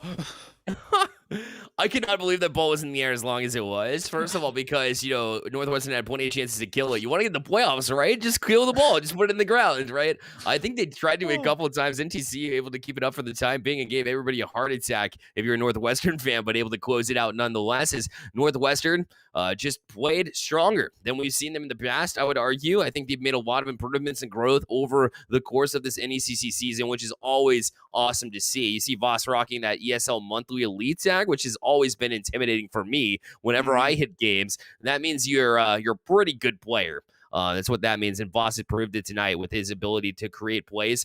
Got 1 goal in this one, 3 saves, 2 assists, all over the scoreboard. Bash that final goal scorer on that offensive just presence that came from Northwestern as they controlled this series. I mean, Bash racked up every single goal necessary and even more than necessary. But yeah, if you look overall, this entire trio from Northwestern, it was Voss. Voss really was kind of the guy that helps create so many different things. But, NTC, they showed a lot of great life. They showed a lot of creativity at the end there. They had me confused, and I really hope they do bring in their top 3. They are pretty much secured their own playoff position, and so is Northwestern tonight. So it's good to be able to see them finding their best stride and their best form going into this postseason. No doubt about it. Well, listen, we have the same exact division coming up after this break as well. It'll be Sac State Green facing off with Westcliff University Warriors in the Challengers Cyan division here on the NECC network. Don't go anywhere.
welcome back to the NECC Network alongside Hill Monkey Man. My name is Barrelites, and we bring you the next matchup from, like we mentioned previously, the same division. It'll be the Challengers Cyan division, and super excited for this one is Sac State Green, finding themselves in a similar position that we saw the Northwestern College team in. 3-3, the record, looking to sneak their way in the playoffs, and they'll be facing Westcliff in this one, Hill Monkey Man.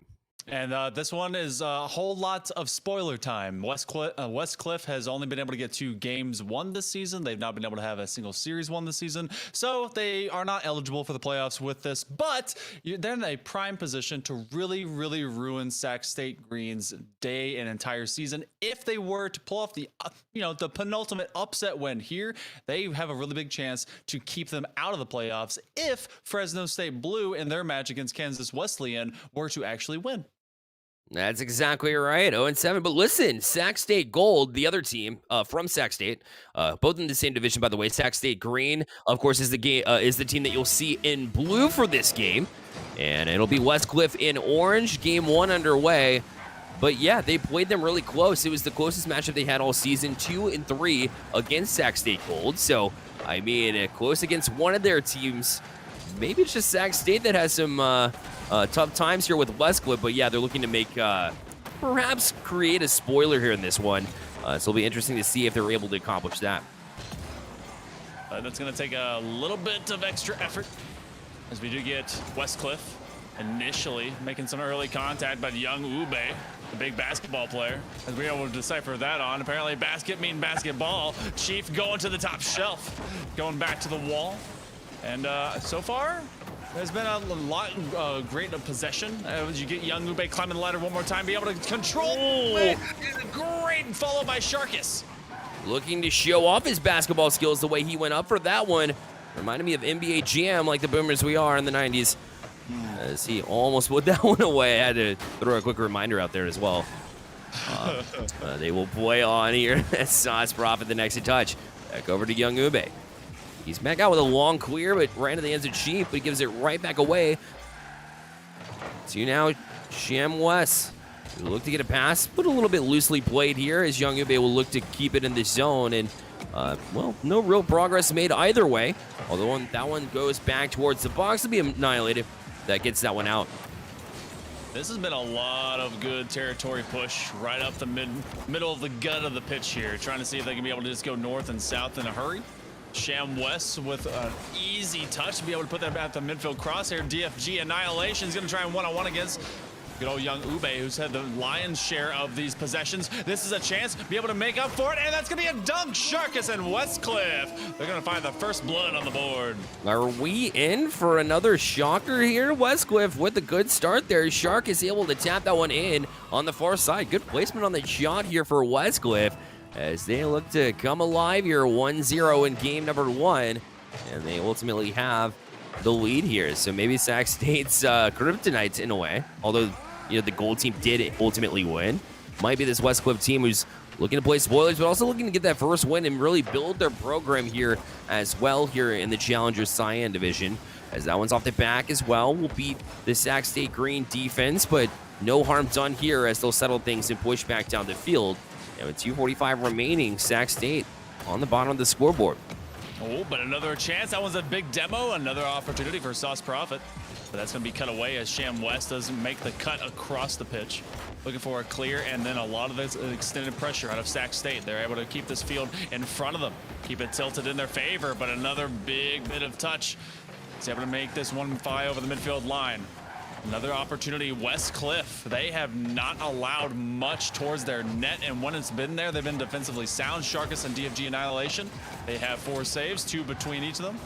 And so far, so good. They have really not overcommitted on anything and still maintain that 1-goal lead. A chance. Oh, the miscue. And that one's going to be tied up at 1. And Westcliff was doing a good job to keep them in the offensive zone. And, once they got on their heels here on the defense, looking a little bit off kilter, one would say, as Chief was just beaten as he was playing the front side post and nobody there for support, as they looked like they were taking off down the field in order to get a head start on the next goal. And that'll allow Sac State Green to tie up the game at 1. Chief, another shot on. Sham West. going to try to react to that one, although not in time. It did hit the post.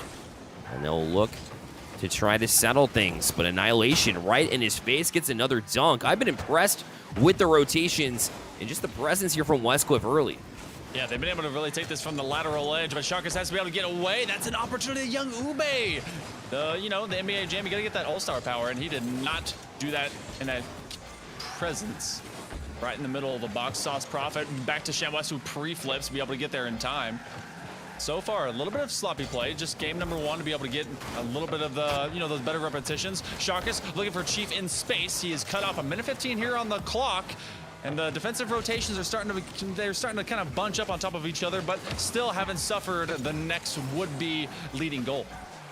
Not quite yet, and looking to build off their offense too, as they'll be Chief from the sidewall. Will go to Ceiling instead. Does get a touchdown, or maybe just missed, but left in the zone. And Annihilation will leave it for Sharkus, and he puts it in. That's his second goal of the game. They'll make it 2-1. This is a much lower scoring affair and much tighter knit between these two squads, and is just about who's going to make the defense cut short their viewpoint, because they've had a lot of great defensive rotations, but they've been all over each other from both sides. If they can be able to maintain this lead, Sac State, they may be in for a rude awakening, as Westcliff could give them an early bit of a wake-up call. And now, oh my, almost got it with Sham, as he looks to stay with it, but yeah, you bring up a good point. Westcliff not looking really good when they get to the offense. The defense maybe not as much, but it doesn't matter if you keep putting on shots and keep putting in goals. Sharkus again, that'll be his hat trick. And now they lead 3-1 in this game number 1. The follow-up, Sharkus constantly hunting for an opportunity, and by leading 2 here, you've been able to keep Sac State just way back to the wall. Look, you got to make playoffs. You got to fight through these guys. They don't care if they don't have a single series win. They have 2 games to their name. You're about to make it a 3rd, and this is a amazing progression. Sharkus looking for a back pass over to Chief. They're not going to be able to find it, but he does find the next touch. Chief looking to be able to get a bump. Physicality, that's been presence, that's been name of the game. And Westcliff, this is their game, and they can slap their name all over it. This 2-goal separation will be maintained for the end of it, and Westcliff will find just their 3rd game win and lead this series 1-0. Westcliff only having 2 games won, like you said, in this entire season, not looking like it by any means, as they looked really strong in that one for a majority of it. Their defensive rotations a little all over each other in a way, but it doesn't matter, again, like I said, when you're in the offensive half for a majority of the game. So an interesting strategy to say the least from Westcliff, but it was working, and Shark is able to finish those really set up by the rest of his team with back and forth passing, which you don't really expect out of a 0-7 team. So big props there from Westcliff, but maybe a wake-up call here for Sac State as they look to try to bounce back, because you're right, this is your series to lose. Westcliff has nothing to lose, and in fact are looking to build, and it showed there in game number 1. And you don't know the results of who's staring at you just across the line. You have the top 8 that will make it into this playoff. You have to secure your own fate. This is this is in your control. Everything that's in front of you, it's in your control. You can be able to punch your own ticket, get to that postseason, continue to do well. And it's not exactly like they were doing terrible against Westcliff, but Westcliff themselves were able to go on the attack a little bit more often and just surprise that defensive rotation that was a little bit more clustered. Spread yourselves out, be able to come back to the ball with a little bit more of a concerted effort to make sure that you do not leave those gaps wide open. That's important to be responsible on the defensive side. That's a good passing play. Chief read it all the way. Young Ube. Oh, Sauce Prophet on his way back. And that's just the way game 1 went. Hopefully not to continue.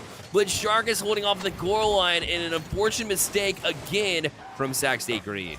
Sharkus, he's able to get in the majority of these goals, and he's able to stop all of them too. My goodness! What? The iron wall of Westcliff, it is too high, and these guys have been jumping off of it and been able to take all this momentum. Chief trying to be able to disrupt anything that Soft Prophet was doing, but there's been a lot of great pressure from Sac State. They've seen 6 shots inside of this first 45 seconds. That's wild. That is absolutely wild. They put on some pressure, but really, they are their own worst enemy right now. With obviously the saving your own teammate's shot, but in addition to that, now a chance the other way. Sauce Prophet unable to get past it. Chief a chance, not able to get to it. Annihilation trying to keep on the pressure here for Westcliff, but it'll be left into the hands of Sauce Prophet, who'll play it back down. Young Ube not quite able to connect to this one as corner play is cleared right back out of the zone from Westcliff, who looks to want to play in the offensive zone and continues to find ways to do so, but this is dangerous. Should be a waterfall. Sauce Prophet off the crossbar, and they still can't find a way through. And maybe another transitional play, but Shamwas able to get just back to it. The pressure not done here for Westcliff. Just seems like everything Sac State tries to put on, they're not able to get into the back of the net. And that great recovery to just put that one well enough off target.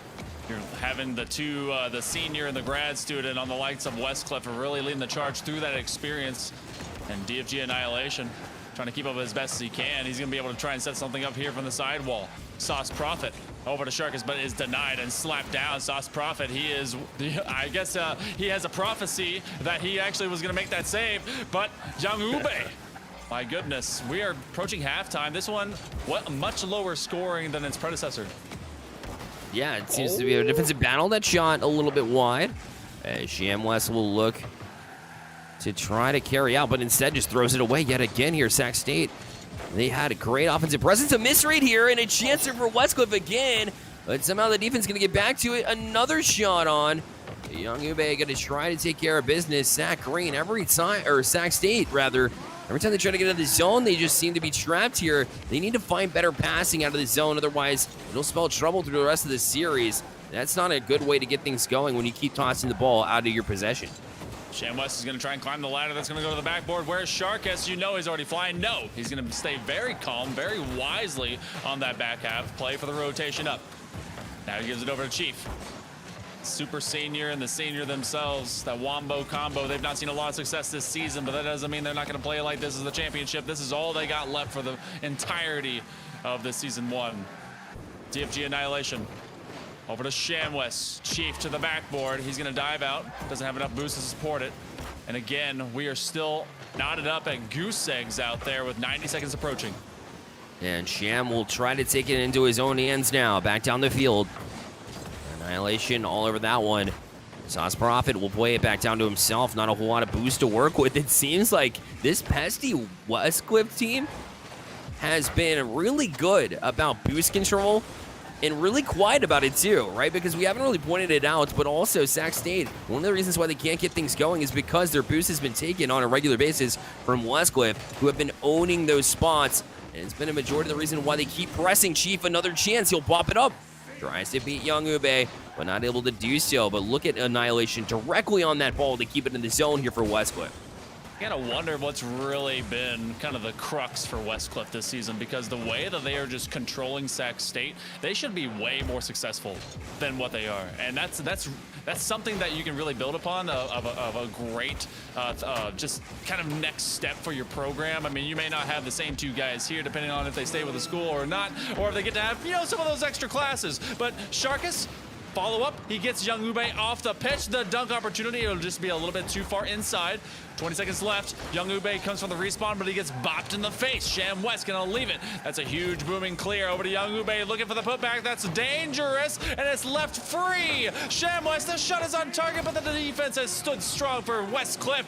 And one more time, 5 seconds left. The bigger clear. Young Ube with the chase. Can he get it airborne? He does, and the dunk is denied. But look out, Shark is trying to set it up for Chief, but leaves it there. Sauce a chance it'll go off the back wall, but just a little bit wide, and we have ourselves overtime in this game number 2. As it's been a shocker of a series so far for Westcliff. They've been doing everything right, but maybe not here. It's across, a save there from Chief to keep them alive again. And Sharkus with another follow-up save and a transitional play as Chief will play it off this back wall. Looking for Annihilation, but not able to connect on that one. And so Sauce Prophet right back in the zone here for Sac State as they look for any kind of offense in this series that they haven't found quite yet. A chance.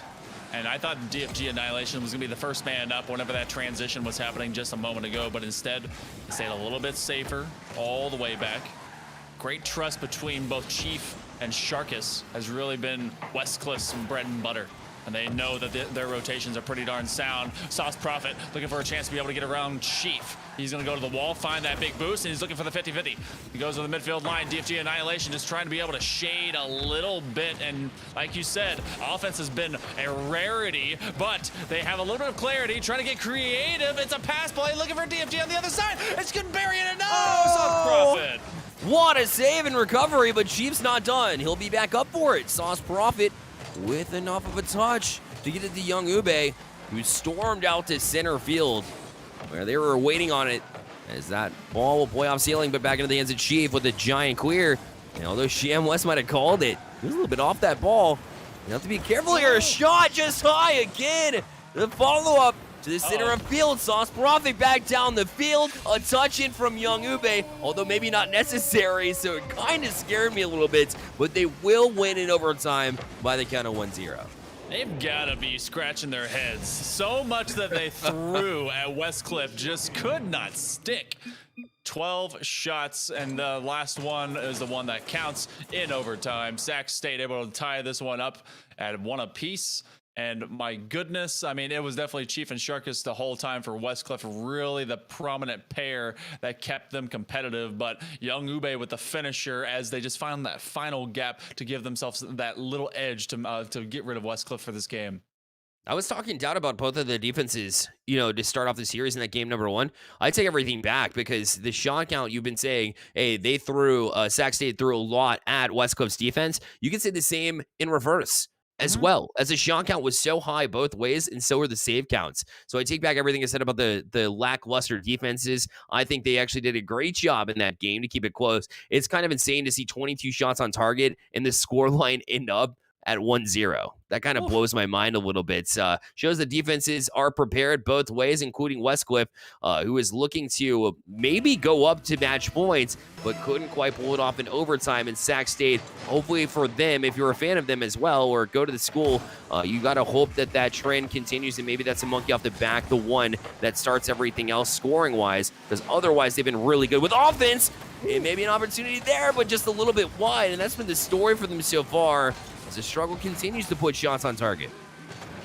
DFG Annihilation, he was a little bit out in kind of no man's land for a while between both Sharkus and Chief, and so you want him to be able to step up. These two guys probably not going to be able, or won't be the mainstay going into the next season or for the continuation of the program because of their senior level. But he's the freshman. Got to be able to get those repetitions, see how well they can continue to move this program forward. But Sham West is going to climb the ladder. He's going to find Chief in the way, that midfield contention. Go higher, looking to be an option. DFG, he's waiting, but it's Chief looking for the putback. It stalls out, but it will be taken very well. Defensively sound. We had 8 saves apiece between these two different teams in the previous game, and I mean, it shows. They just continue to find such good vision from the field. And they look for passing, which is part of that vision, right? Recognizing and locating your teammates downfield and getting those touches, as we saw. A little bit of a chip shot there earlier that forced 2 on the double commit from Westcliff defense. Rolling towards their own net, but no harm done. As we remain, I know it's a shocker, 0-0 as both defenses up to the challenge yet again. 1:30 into this game. Number 3, but the shot on, and right when I called, the defense is doing good work. An open netter from Sham West, as they will get another goal in this series finally, in a 1-0 lead here in game number 3 for Sac State. And that one was just a little bit of rotational issue. You had Annihilation coming over to the backside post, and then Chief gave him a little bit of a love nudge. They went to the exact same place, and I think Chief was there just a little bit sooner, or actually later, and so the collision occurred. So you know what? You clean that up, you move it along. You have 1:40 already into game number 3. Westcliff, you started great. Now you're starting to see some of those same woes. A shot opportunity now turns into a pass as Sauce Prophet. He'll be able to get 2. Yeah, a bit of a miscommunication yet again as Sharkus thought the right play was to go back to the corner. Unfortunately for him, not only did he miss the touch and go back towards the middle of the field, but also bumped a teammate in the process, trying to get back to it. So a couple of miscues there on the defense from Westcliff. Definitely uncharacteristic from the way that they played over the first 2 games. It'll definitely be a good feeling for Sac State as finally things going their way. And even if it's a miscue from the other defense, you'll take it. Oh, yeah. Because anything that in this game in terms of, well, I thought that was going to be a defensive play by ShamWest, but anything that your opponent is committing as a negative, you can turn into a positive, and that's something that has to be recognized in earnest. Sharkus, he's going to call up a double commit. As DFG Annihilation is able to put that back over the midfield line, but that means everyone is rotating into the exact same corner. All of the chaos from Westcliff. You see them scrambling the near side pass, and ShamWest just can't get it over Young Ube in time. We're at halftime here, Bear, and Westcliff, they could be able to dig themselves out. Needs you as a dig from Chief there in order to pop it up and out of the zone for the time being. Annihilation looking to settle things down with a quick touch. And they try to get that sharp passing, but Young Ube read it all the way. And although it was a short pass and only had a little bit of a distance to travel, it was still read from Young Ube as he's able to jump in time before Annihilation could get there. It makes it 3-0 from Sac State. I feel like Young Ube was going to go and demo someone or get that ball. That's pretty much what he was doing. He was already at the midfield line. He saw them coming up. He's like, I'm going to either hit someone or I'm going to get a shot. And that's exactly what he did. 50-50 opportunity. Oh, and now you see the confidence of Sac State. They're like, okay, this started off weird and we were behind. And now we have a chance. And we are able to really kind of bury this one if we want to. And Chief stepping on the toes of Sharkus, it looked like, as he was trying to jump in and make an offensive play, but was denied by the fact that a teammate had touched. And so the woes continued to kind of build here for Westcliff as Sac State bounced back, and a good pinch there as well, puts it past the defense. Young Ube has come alive, and this is the Sac State that I was expecting to see with your lives on the line against an 0-7 team, and you want to come out, you just, throwing multiple shots on target, which I would argue that they did for a bit, but now they're starting to land, and you feel good about it for Sac State. Oh, yeah, you do. And Young Ube, he had a few opportunities like that before, but they just weren't landing. He had a very stalwart defense to work through, and now that they've been able to loosen them up, and these chances are not coming in surplus for the likes of Westcliff. They're able to take advantage and now create a lot of opportunities for themselves. Sharkus trying to side out anything. He has absolutely no boost. It's going to be Chief. Goes to the back wall, looking for the double. ShamWest with a fantastic defensive play to bop that one right the heck out. Sauce Prophet, back pass, and a minute 10 on the clock. 4-0 just looks like it may either be built upon or at least be maintained. And Sac State looking to take a second game in a row. Yeah, trying to take care of business here, as it looks like they might be capable of doing so, but hold that thought, as Annihilation able to get one back here for Westcliff. A little bit of a broken play there from Sac State Green, as Annihilation recognized that, and a good job to read the play, really make that quick turn and toss into the back of the net. So Westcliff finally stopping the Sac State strain in its tracks as it got out and left the station. So Westcliff looking to kind of clean up their gameplay, stepping on each other's toes, but since then it's trying to clean it up. And in fact, another play off the back wall. Chief is shot and in, and that's 2 quick goals in a matter of 8 seconds. They can still do this. Okay, all right. So Young Ube just barely unable to make that read against Chief, who had a lot of the net to shoot at as soon as he got it around Young Ube, because the back man was rotating into a squishy save up under the crossbar. Great positioning overall, but these two, in the way of Chief and Sharkus, they know how to score. And they have 40 seconds to do so. If they can be able to split that time in half, they got plenty of time. Oh, look at the cross cut. Just couldn't make it. That was a good idea, though, and they're still on it. And Chief will score with 32 seconds left in a 1-goal game and plenty of time and all the momentum on Westcliff's side. This was 4-0, Bear. What? This was 4-0. Yeah. Under a minute left, by the way. Oh, my. Yeah. Okay. Cool. Forgive me, Westcliff, for writing you off. My apologies. Okay. Suddenly, we're in real mode. Sharkus looking to be able to get to his main man, Chief. Looking for that pinch. It's a center. Oh, it pops up. But DFG Annihilation. See if he can make this read. Instead, it goes to Young Ube, who's been the ultra superstar for the likes of Sac State. If they can bury this on the offensive half, they may be good to go. They got to climb the ladder. 10 seconds left. Can they get there in time? Sharkus to the sidewall. The shot. DFG Annihilation. This is your time to shine. With only a few seconds left, they keep it up, but that one could be out of reach. Sharkus to the ceiling. DFG's calling for help. So is Chief. they keep it alive, but this one may end up finding the ground, and it does. And what was drama turns into a llama, and that one travels well with it as they spit forth and they get their second game win on match point. Yeah, I'm not exactly, saying that Not I'm super metaphor. confident. Oh, yeah. I was looking to move on, but listen, we can go back. Zaxby Green, I'm honestly not feeling that confident in their ability to close out this series, just simply from the fact that they let Westcliff into that one way too quickly. And Westcliff had a couple opportunities to try and get a tie there, but Sac State able to hold them off for now. So the good news is you only have one more game to win to close it out and put yourselves in playoff position. I think that they kind of struggled a little bit after going up 4-0. They looked a lot stronger to begin with, but they fell off a little bit. And when you're caught snoozing to that degree, a little bit of a red flag to me. But hey, listen, you got through it, right? You put that one out of your memory. You go hard into this game number 4 and see if you can close things out. In the meantime, Westcliff still trying to play spoilers. They're not going anywhere. Yeah, and I understand that some goals that they come in late in a series, especially in that kind of game, is what we call garbage time. But garbage time is when, all right, it doesn't matter because there's enough time to play it and to just let that one kind of roll over. It's done and dead. It's like a 5-2 game, whatever. That very much so was enough time. It's like the 2-minute warning in NFL. You're allowing them to go up and down the field as fast as possible and score. And we know that those sky-high dunks from both Chief and Sharkus are lethal. You have to finish this game. This is your playoff livelihood. Get in there. Play.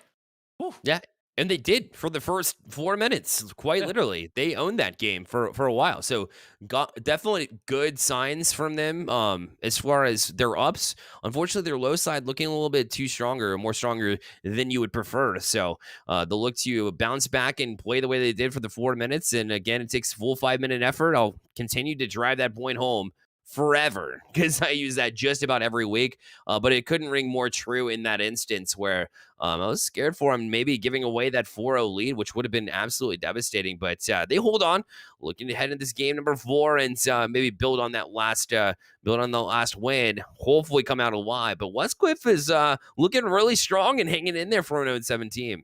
Oh, they are. I mean, I really think that this is built, squarely upon the two shoulders of both Sharkus and Chief and DFG. Yep. I mean, he's trying to find kind of his identity, his place. I mean, he is the freshman between these two seniors, and I want to see if that kind of does begin to progress even more. But obviously, it is kind of that whole chemistry between all three players on your roster. We saw just a little bit ago with MiniPie, and so now it's where's your weakest link? And it's not because of weakness; it's because of how much experience and strength you can overall put into your skill set for a team as they progress and as they perform. So as Westcliff does maybe find themselves in potentially an 0-8 atmosphere, they're a competitor. I'm loving everything about that. This season isn't over until it's over, and they could play spoiler immediately to the like of Sac State, who, I mean, I personally still don't know the results of the Fresno State Blue team, who is the one threatening them just under that dotted line of who makes that top 8. So you gotta play all the way to the final second. Exactly, because Fresno State, you never know. Like their playoff lives are on the line as well, and so obviously you want to come out punching. And for Sac State Green, you want to come out here and close out this one to force a game 5, and suddenly you may start doubting yourself. And obviously, that's not the mental state you want to be on. You want to jump out and make sure that you get that boost control before Westcliff could do it, because that's how they got you in game 1. And obviously, you don't want it to happen again because a game 5 could spell trouble. But either way, I think, Sac State Green, they definitely have it in themselves. So they just got to find a way to really summon their best effort like they did in the 4 minutes play an entire 5. We are underway with game number 4 as they look to close it out. And they do have their first ultimate chance here. So it'll be Sauce Profit to the back wall. But Sham West read the fact that Annihilation was coming from that back wall to try to get a counter attack and now push in. Sham West up early for this one. And although a double commit, Westcliff will take care of business on the defensive end. As long as every defensive effort by Westcliff is met with a clear, then they'll be able to be just fine. But there's some fear in the hearts as Sham West climbs the ladder again and is able to make this one hit true. And that's how you start out. That's exactly what they needed here. As Sham West, a great angled shot there too, as he got up high for that one. and able to angle it down towards the net and put on that constant pressure like we saw in the first 4 minutes of the last one. And if they can continue to send that and then find some points on the back end, then so be it. That's exactly how they're going to be able to win out this entire game and finish out this series in game number 4. It is up to Westcliff to force this into a game 5. Alive for 5? Maybe? Maybe. It's up to them. But Chief, over the midfield crosshair, Young Ube was a stellar performer for the likes of Sac State to be able to give them that 4-0 lead that slowly became depleted. A follow-up, DFG Annihilation just can't make the read. A minute is gone, and so far it belongs to Sac State. And off the back wall, or leaving it there, as Chief had to play it off his own back wall and get creative and very scary moment there. But got out of harm's way nonetheless with it. And forcing Young Ube into a handcuff situation where he's forced backwards and gets a touch away from his own man. It'll allow Chief to jump up in his place. A shot on, he can't get back to it, and Chief will tie it at 1. You can hear your tone change as soon as we saw that right there. They both went to the corner, put Sham West on an island, and that shot just too far away from Young Ube. He stayed underneath it, and that is suddenly a tying goal. You're letting Westcliff be able to slowly get their way back in it. We're knotted up at 1, just a minute 20. Game number 4 looking just as feisty as the first. Sham West trying to change that one on a mission to go straight back into the net, but Sharkus had different ideas there. Able to get a touch away. Now Sauce Prophet from the ceiling looking to get it to Young Ube, but cut off in the process by Annihilation. He's got plenty of room to work with as well. A shot and in. Wow, Westcliff now with a 2-1 lead. DFG on the path of annihilation. He had Sharkus as an option. He goes straight for it himself, and that moment of hesitation, because Sauce Prophet has to realize it's either going to Sharkus and then going to be a banger of a shot, or it's just coming straight at him. He's able to just boggle his mind. Man, oh man, what an answer, but a good pass here, and fought off again there by Sharkus, who has been really good. Cutting off these chances down the field that look otherwise very dangerous. Over his own goal line with Sham West. As he plays it over to Young Ube. And Sauce Prophet to follow up on it, but Sharkus already read it. And back across, Young Ube. Cut off in the process. Left there and hit to the side wall, or at least an attempt to try to kill time for his teammates, but a quick flick. But Sham West with a quick reactional save to keep that one away from trouble. And they look to transition down the field as well, but the shot handled by guess who? It's Sharkus again. How many times have we called out Sham West for the side of Sac State? He's really honestly leading this game. He's feeling it. This is his moment of performance, and usually kind of every player gets kind of their moment to shine, but this is his. This is the one where you got to be able to say, all right, I'm going to put this game away. I'm going to go up there. I'm going to make these sudden attacks. I'm going to make this work for us. And Young Ube and company are struggling to be able to perform at that same level with him. But the communication for the likes of Westcliff has been just the opposite. They've been very good, even with a few of these misses, a few of these key instigations to leave some of these gaps. They've been able to follow up just fine, just in time to be able to keep this one with a lead. And able to do just enough, really. You're right. They hang around, and been effective as they try to go across field to Sham. As Sham West puts it off the corner, but Shark is able to read that one, get a big clear out, and forced backwards yet again. Is this, oh my, it's Westcliff again. As Shark, as we called his name on the defensive side a few times, here he is on the offensive side to make it 3-1 for Westcliff. Blood in the water, and the Sharkus is swimming. He is everywhere possible that a mistake could be, and he is punishing them everywhere. Making sure that if it's out on the outside angle, he's going to take a lethal shot. From the kickoff, though, my man Sham West making me say Sham wow. No, you're absolutely correct in the fact that he has been a huge part as to why Sac State has had the lead in the series and looking to close out on this one and hanging around in this game that otherwise Westcliff has been really building and trying to force this game number 5, but now back within 1 are the Sac State green side as Chief will look to put it back into the zone. He's been relatively quiet as well as he started off really strong in the series. Sauce Prophet to try to find a teammate in the middle of the field. But there with a follow-up from Sham West. He read it. Oh, he strikes again. It'll be 3-3. Sac State ties it. That is his hat trick. He is 3 for 5 and a little bit of a miscue. The defense just slowly becoming annihilated as DFG Annihilation feeds it back. That's the imposter play right there. They're able to give it back to your opponent. So And if they can calm down, it's tied up 3-3. Just under a minute and a half remaining. This is Sac State's moment to be able to get to the playoffs in time. But Westcliff trying to play spoiler, have a supreme opportunity to force a game 5. Yeah, and forcing Sauce Profit up for a double commit there as Sham, the leader of this team, jumped up. In addition to one already up for it on the defensive zone, luckily for them. Not much harm done across. Chief, great job to settle this one as Young Ube had eyes on the net. He thought he had it, but taken away nicely from Chief with the good recognition and reaction in order to keep it away. Remain tied here down to 45 seconds remaining. That was a very smooth trap. He immediately caught it on his nose and just snuck it away. That was fantastic, but now you have it going the other direction. DFG Annihilation goes to the corner. That's a jump. That's a shot. It's on target. Oh my goodness, that is it, Chief. Chief with the nice angled shot right it off the corner. And although Sham West tried his best and did everything he could off that back wall to reach out and get any kind of touch, any little touch, would have diverted that one from the back of the net, but great placement from Chief to keep it away from him. And now they're back to the lead, but careful as Sauce Profit answers right off the bat, and Sac State ties it again. It doesn't matter if you're at the top of the standings or the bottom or somewhere in the middle. These two juggernauts are going with haymakers left and right. There's only a few seconds left until the bell, and someone is going to be left on the ropes. Giant arms flinging at one another, knocking each other in the face. It's a barroom brawl. 25 seconds left. Sham West, he's been the Titan that's been able to keep this squad in the fight. The dunk, it's a double commit. Maybe the counterattack. Chief to the wall, to Sharkus, the wombo combo. It's gonna go back up.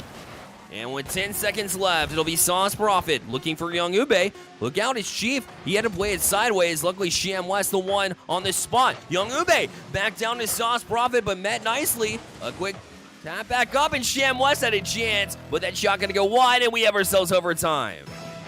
An 0-7 squad playing for pride. They're trying to stay alive.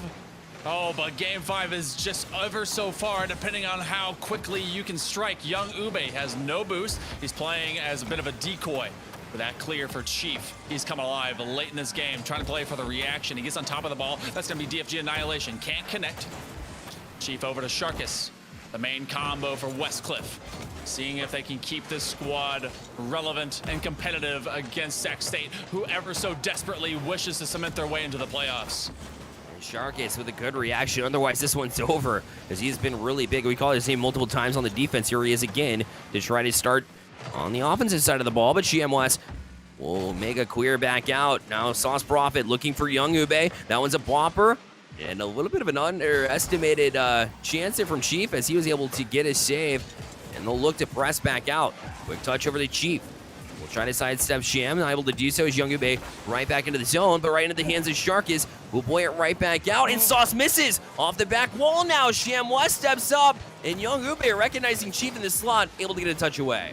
Westcliff is committing numbers. They realize that they need to be able to score in a hurry or else these counterattacks could be their ender. Sham West, over to DFT Annihilation. He gave one away and he's trying to give his team one back. Shark is getting called up. His numbers being on the play. Young Ube in an awkward situation. The double tap. The chance and it's knocked aside. Somehow they get back to it now, and Sham West back down the field on the own counterattack for Sac State Green. But not able to get to it as Sharkus does get a couple of touches, which will elude Sauce Profit into the hands of Young Ube, who will try to gain possession, but gives it away yet again. And now a touch off the wall. I don't think anybody's back for Young Ube, so he's going to take a shot.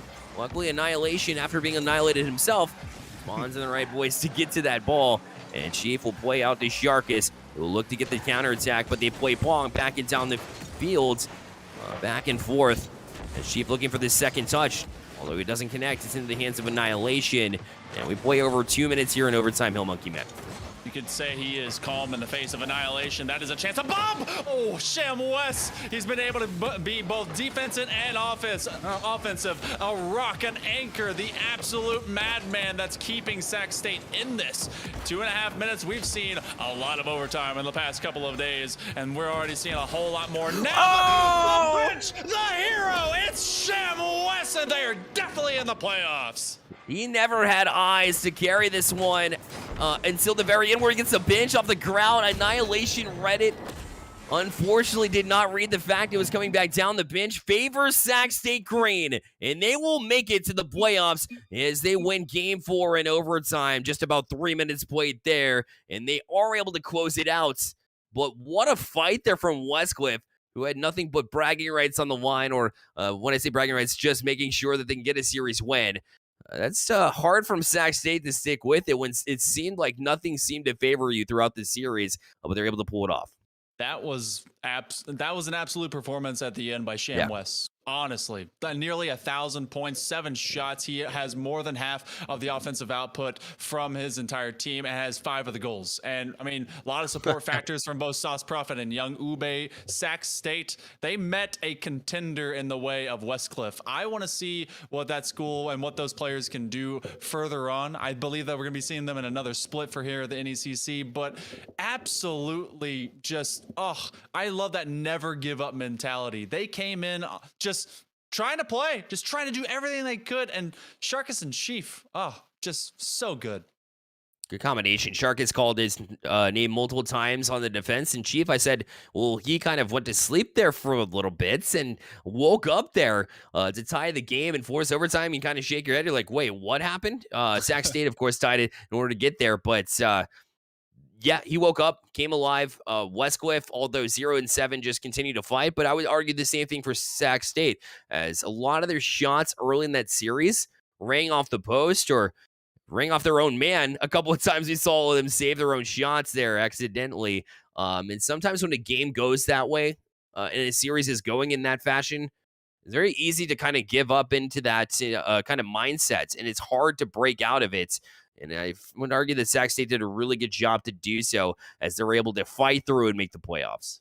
Well, you know what? We got to see some contenders tonight, and we got to see some teams secure their way and punch that golden ticket and be able to make it to the promised land. And that's going to be a fun one to be able to see who's ready for it, because some teams, they went a little bit flat. Some teams, they decided this was their moment to fly high and shine.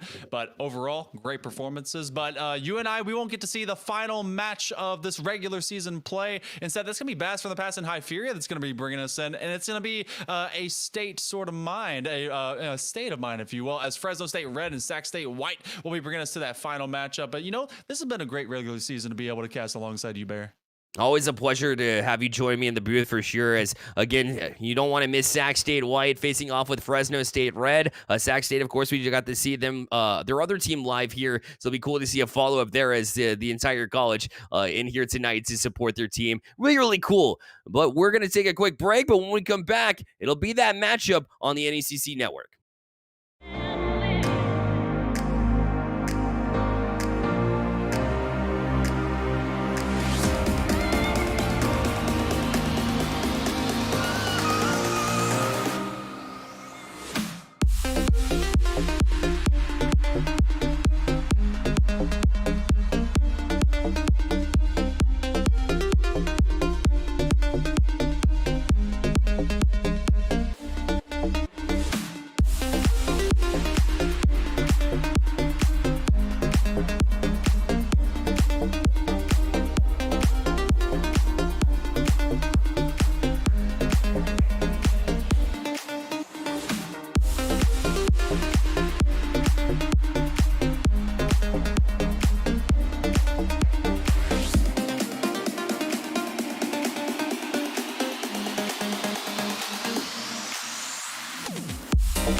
and welcome back to the NECC Rocket League week number 8 for myself and Hypheria. I am Bass on the Pass, and we are joined again today for the final matchup of the regular season, Hypheria.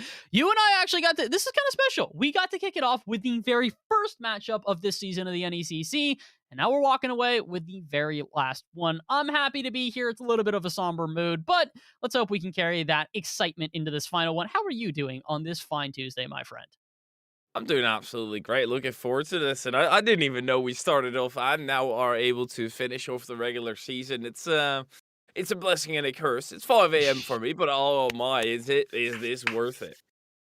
It is absolutely worth it here. And, well, it's going to possibly be worth it for one of the two teams we have playing here today because we've got an interesting one on our hands, folks. It is Fresno State Red versus Sacramento State White. And, while the two teams have had some up and down seasons here, for Sacramento State, they are currently 1-6, taking, I believe it is 5 losses in a row to finish off their season. They are unfortunately out of playoff contention, but Fresno State Red are not out of this one quite yet. They're currently 4-3 in their division, which, by the way, is the Emergent Cyan division. And 4-3, they are just barely on the cusp of making a playoff spot. If they lose this today, there's no guarantee that they're going to be knocked out of playoffs, but it by far leaves the door open for a couple other teams that are in that area, including the other Fresno State team, Maroon, as well as also George Fox Blue. If they win this one, though, they're guaranteed playoffs. There's no two ways about it. At 5-3 overall record here, Fresno State Red would absolutely guarantee themselves a spot in playoffs. So I'm not going to say this is a must-win scenario for them, Hypheria, but it's about as close as you can get for this Fresno team. Oh, absolutely. And Sacs, they already taken down Fresno State Maroon before, giving them one of their losses. That's going to be interesting. They've had a good record thus far against Fresno State. Let's see whether they can also do it against the color red. It's going to be an interesting one. It does have a bit of implication. You just want to secure yourself, take matters into your own hands. So we will also take matters into our own hands and start the game.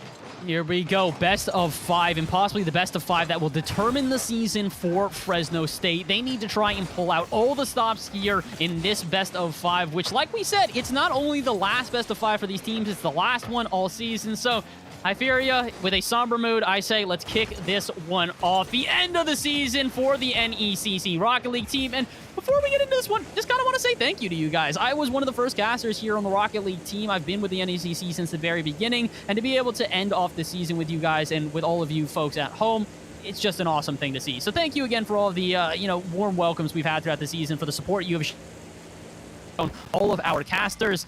So let's see, can we get some support one last time from these two teams and give us a heck of a final run? 45 seconds into this one so far, neither team has been able to find the back of the net. Fresno putting on a decent amount of offensive pressure to start this one, Hype. Oh, absolutely, they're putting on pressure, and well, there is still the playoffs as well, so it's the end of the regular season, but after that we will go into the lovely playoff, and that's exactly what they're working for here today. Fresno, they've been attacking a decent amount of time, but I've yet to find the back of the net. As I say that, Savage Titus breakthrough. My, oh my, what a way to get through here. And I'm glad that Savage Titus is the one to bring this up, because we've been talking about this all season, Hypheria. One of my favorite things about the players we have this season is that we gave them a form at the beginning of the season to ask for a little bit of extra information. And the player that just scored, Savage Titus, the only interesting fact he put on the entire thing is that he likes beans. That's it. Literally, just that's it. I like beans. It's very important. I mean, beans are great in nutritional value, to be fair. So, how did you not like beans? Simple midnight snack. Midnight snack? When are you normally eating beans? What on earth is your schedule for eating, my friend? It's an odd one, but hey, at least it's not as odd as the fact that he likes beans being put down there. There's a couple other cool ones. We also want to shout out to Rebirth, that's a computer engineer, Junior, who is also a teammate with one of the other players at Fresno State who's on a different team. A couple of really cool stuff, a couple of cool things here and there, but the cooler thing right now for this Fresno squad is not the interesting facts on their sheet, but it's the fact that they are up 1-0 right now with 2 minutes gone. So far, so good for this team. They've done a really good job at keeping this offensive pressure out from midfield, and I gotta hope they can continue this way, because again, for Fresno, it's not just about taking the win. They need a win with good game that is going to matter at the end of the season. right now, it's seemingly very well for Fresno. They have yet to allow the other team a shot, and as I say that, the shot does ring through, but it was not really a threatening one. They can still continue on their merry way as this lands into the box. Savage Tides to the backboard. Adrian is going to be lurking around, dives underneath it. Savage Tides has also missed the play, sets up the backflip, and Profundities is able to clear it out. Oh my, but how far can they actually clear this one out here? Sacramento State still enduring so much pressure here. Just trying to find a solid shot on target, and they will not find one. Profundity is going to send this one all the way back into their half from a booming pinch. Now into the back where this one goes. Savage Titus just gets in the way there. Wasn't really expecting the body block, but I don't think that Sacramento nor Fresno were really expecting that either. So a little bit awkward play here out at midfield, which I think is going to result in a shot that goes high. Overseas had an absolutely golden opportunity, but unfortunately puts it a little bit wide. And as a result, Fresno going to have to press on. They've only got this 1-goal lead, and that can change in the blink of an eye. I even gave him a bang and he missed the shot. That's unfortunate to extend your lead, because situations like this might just unfold underclock, under the ball more like it. Christian to the side. Adrian tries to get a controlling touch, but instead misses it. Overseas. Make sure that he goes actually for the play. Savage Tides is long clear down the other end, underclock. Still with a clear away. Overseas look for the aerial play. Goes for the ceiling reset. Drops down. Tries to get the landing on the ball, but uses a flip. Pulls it prematurely, and that will lead to a defensive stay. Unfortunately, this is just going back and forth right now, and for Sacramento State, they do not want this one going back and forth. But I do have to remind everybody here, Sacramento State are not necessarily playing for as much as Fresno right now. Fresno need this win. They need it desperately, and as much as Sacramento State would love to try and break this unfortunate spell they've had at the end of their season, this doesn't secure themselves playoffs, so they might not necessarily have as much fight in this one. It doesn't mean that they're going to fight any less hard. It just means that they probably recognize Fresno are throwing everything at this one. Their heart and souls are in this game because they need to. If Fresno cannot find themselves a win in this series, there's a chance they don't make playoffs. So they are throwing everything they've got at their opponents right now. They've got a goal and the lead to show for it. 15 seconds left. All they have to do is hold on. I think Sacramento right now are going to finally get themselves a little bit of an offense here. It's an awkward miss on the back end. A chance now. Christian sends this one center. Is anyone up? Profundities is there. Puts it off the backboard. Will there be a follow-up? No! Underclock just a little bit too far pushed up. And that over-aggression, unfortunately, I think is going to come back to bite Sacramento State as they do not find a solid shot to finish off this game. And Fresno, in the narrowest of fashions, 1-0, will complete the shutout and take game number 1. And if you look at the sheet as well, or the standings rather, Fresno, they've got a decent ratio. They're 4-3. On the other side, though, Sacramento, they are 1-6, being swept every single week except for the 3-1 against Fresno State Maroons. So I'm not too sure what's going on there, and I think it very much displays that you can't count them out. They can still pull something out of the bag, and you always need to be on your toes.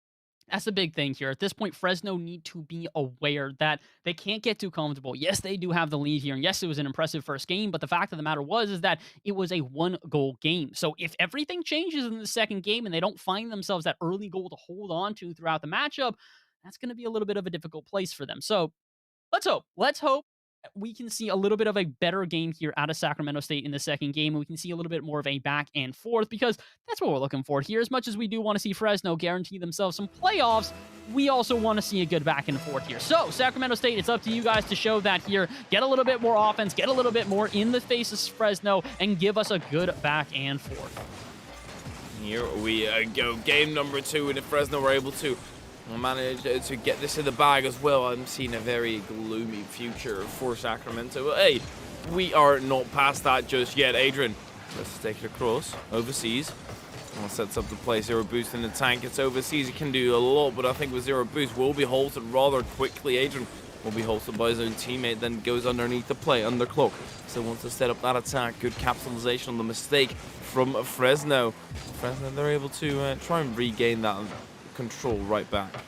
They're trying to start off from their back end here, but Sacramento State's starting to put on a lot more pressure than we saw in the last game. They already have 2 shots within this first minute, and I think this should be a third. Christian sends that into the back of Underclock. That almost was the weirdest redirect we've ever seen, but hey, you know what? We'll take what we can get. Right now, Sacramento State need to get a little bit more creative, because here's the difference. Fresno moving to offense, and they move in with some ferocity. Not able to find a shot there.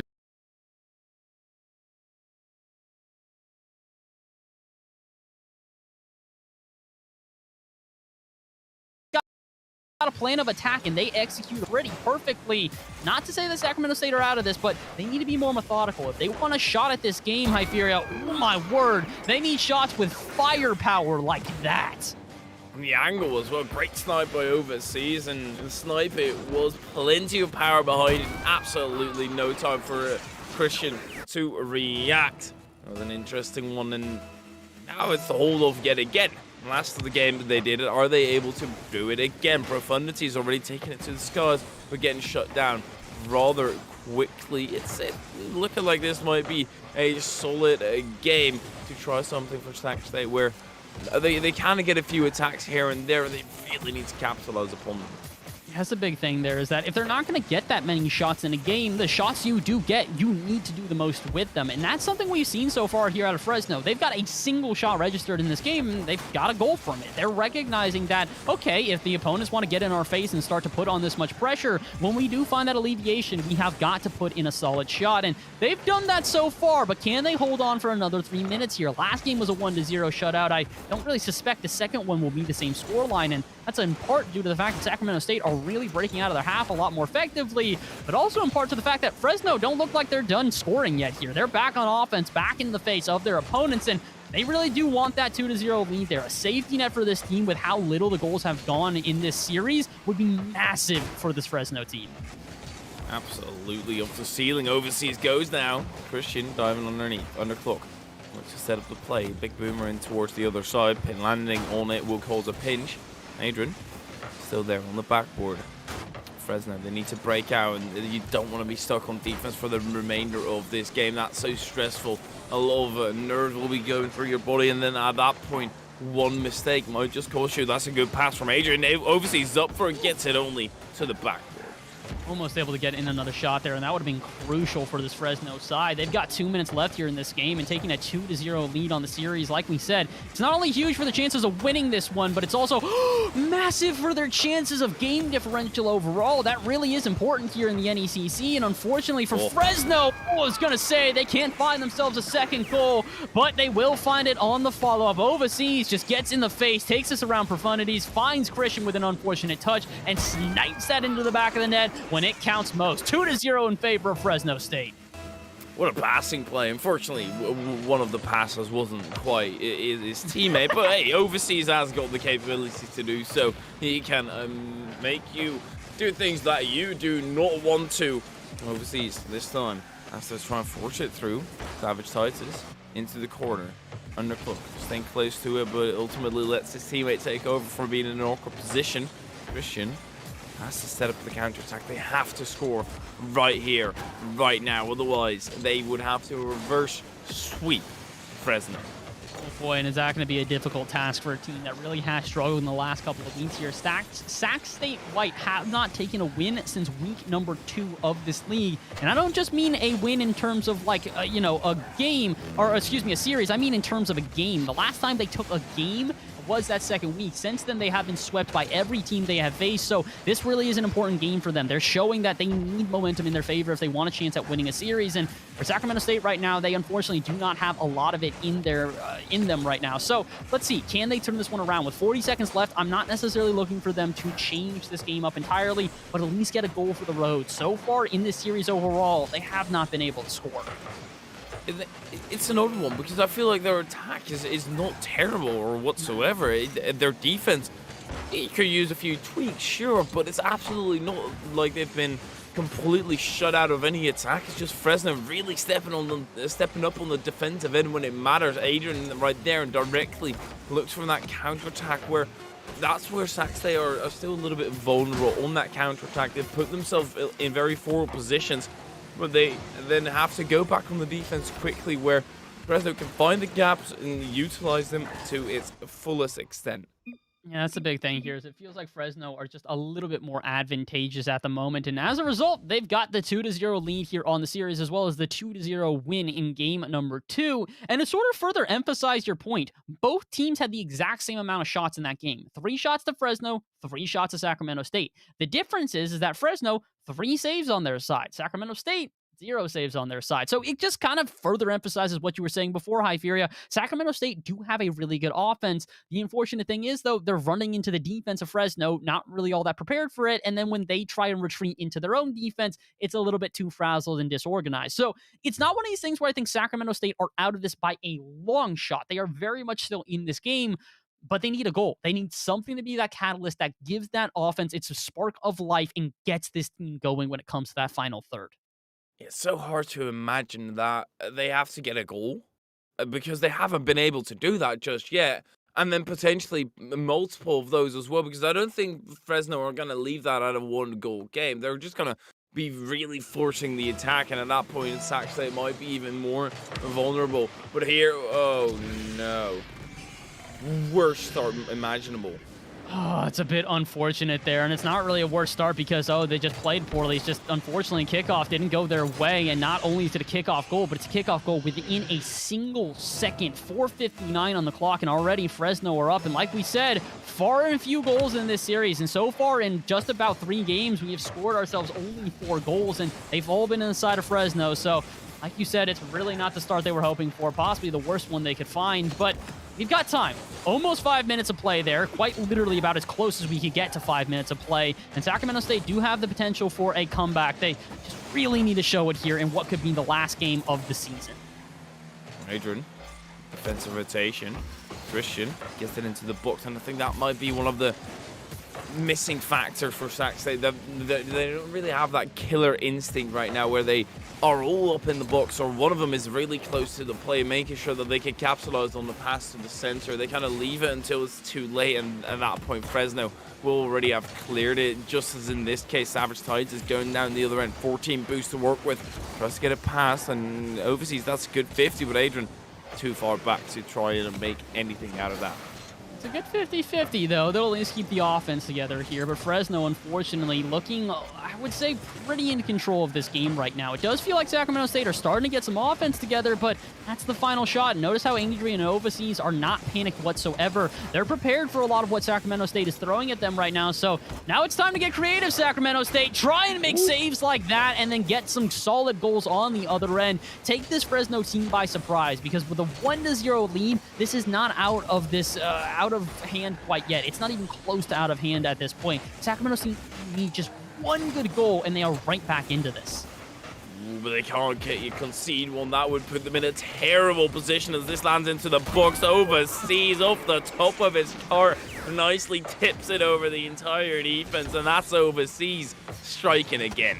This is a beautiful shot from Overseas for a number of reasons. You can see Underclock goes off to try and pull off a squishy save off the ceiling because he's expecting a boomer at net. When Overseas just kind of lightly dinks that underneath the ball, underneath the bar, you're just not prepared. And that's the difference right now. It feels like Fresno are very understanding of how they're operating their offense and are also understanding of how Sacramento State are operating their defense. They're poking and prodding, finding those gaps on the back end, and are taking advantage of them every time.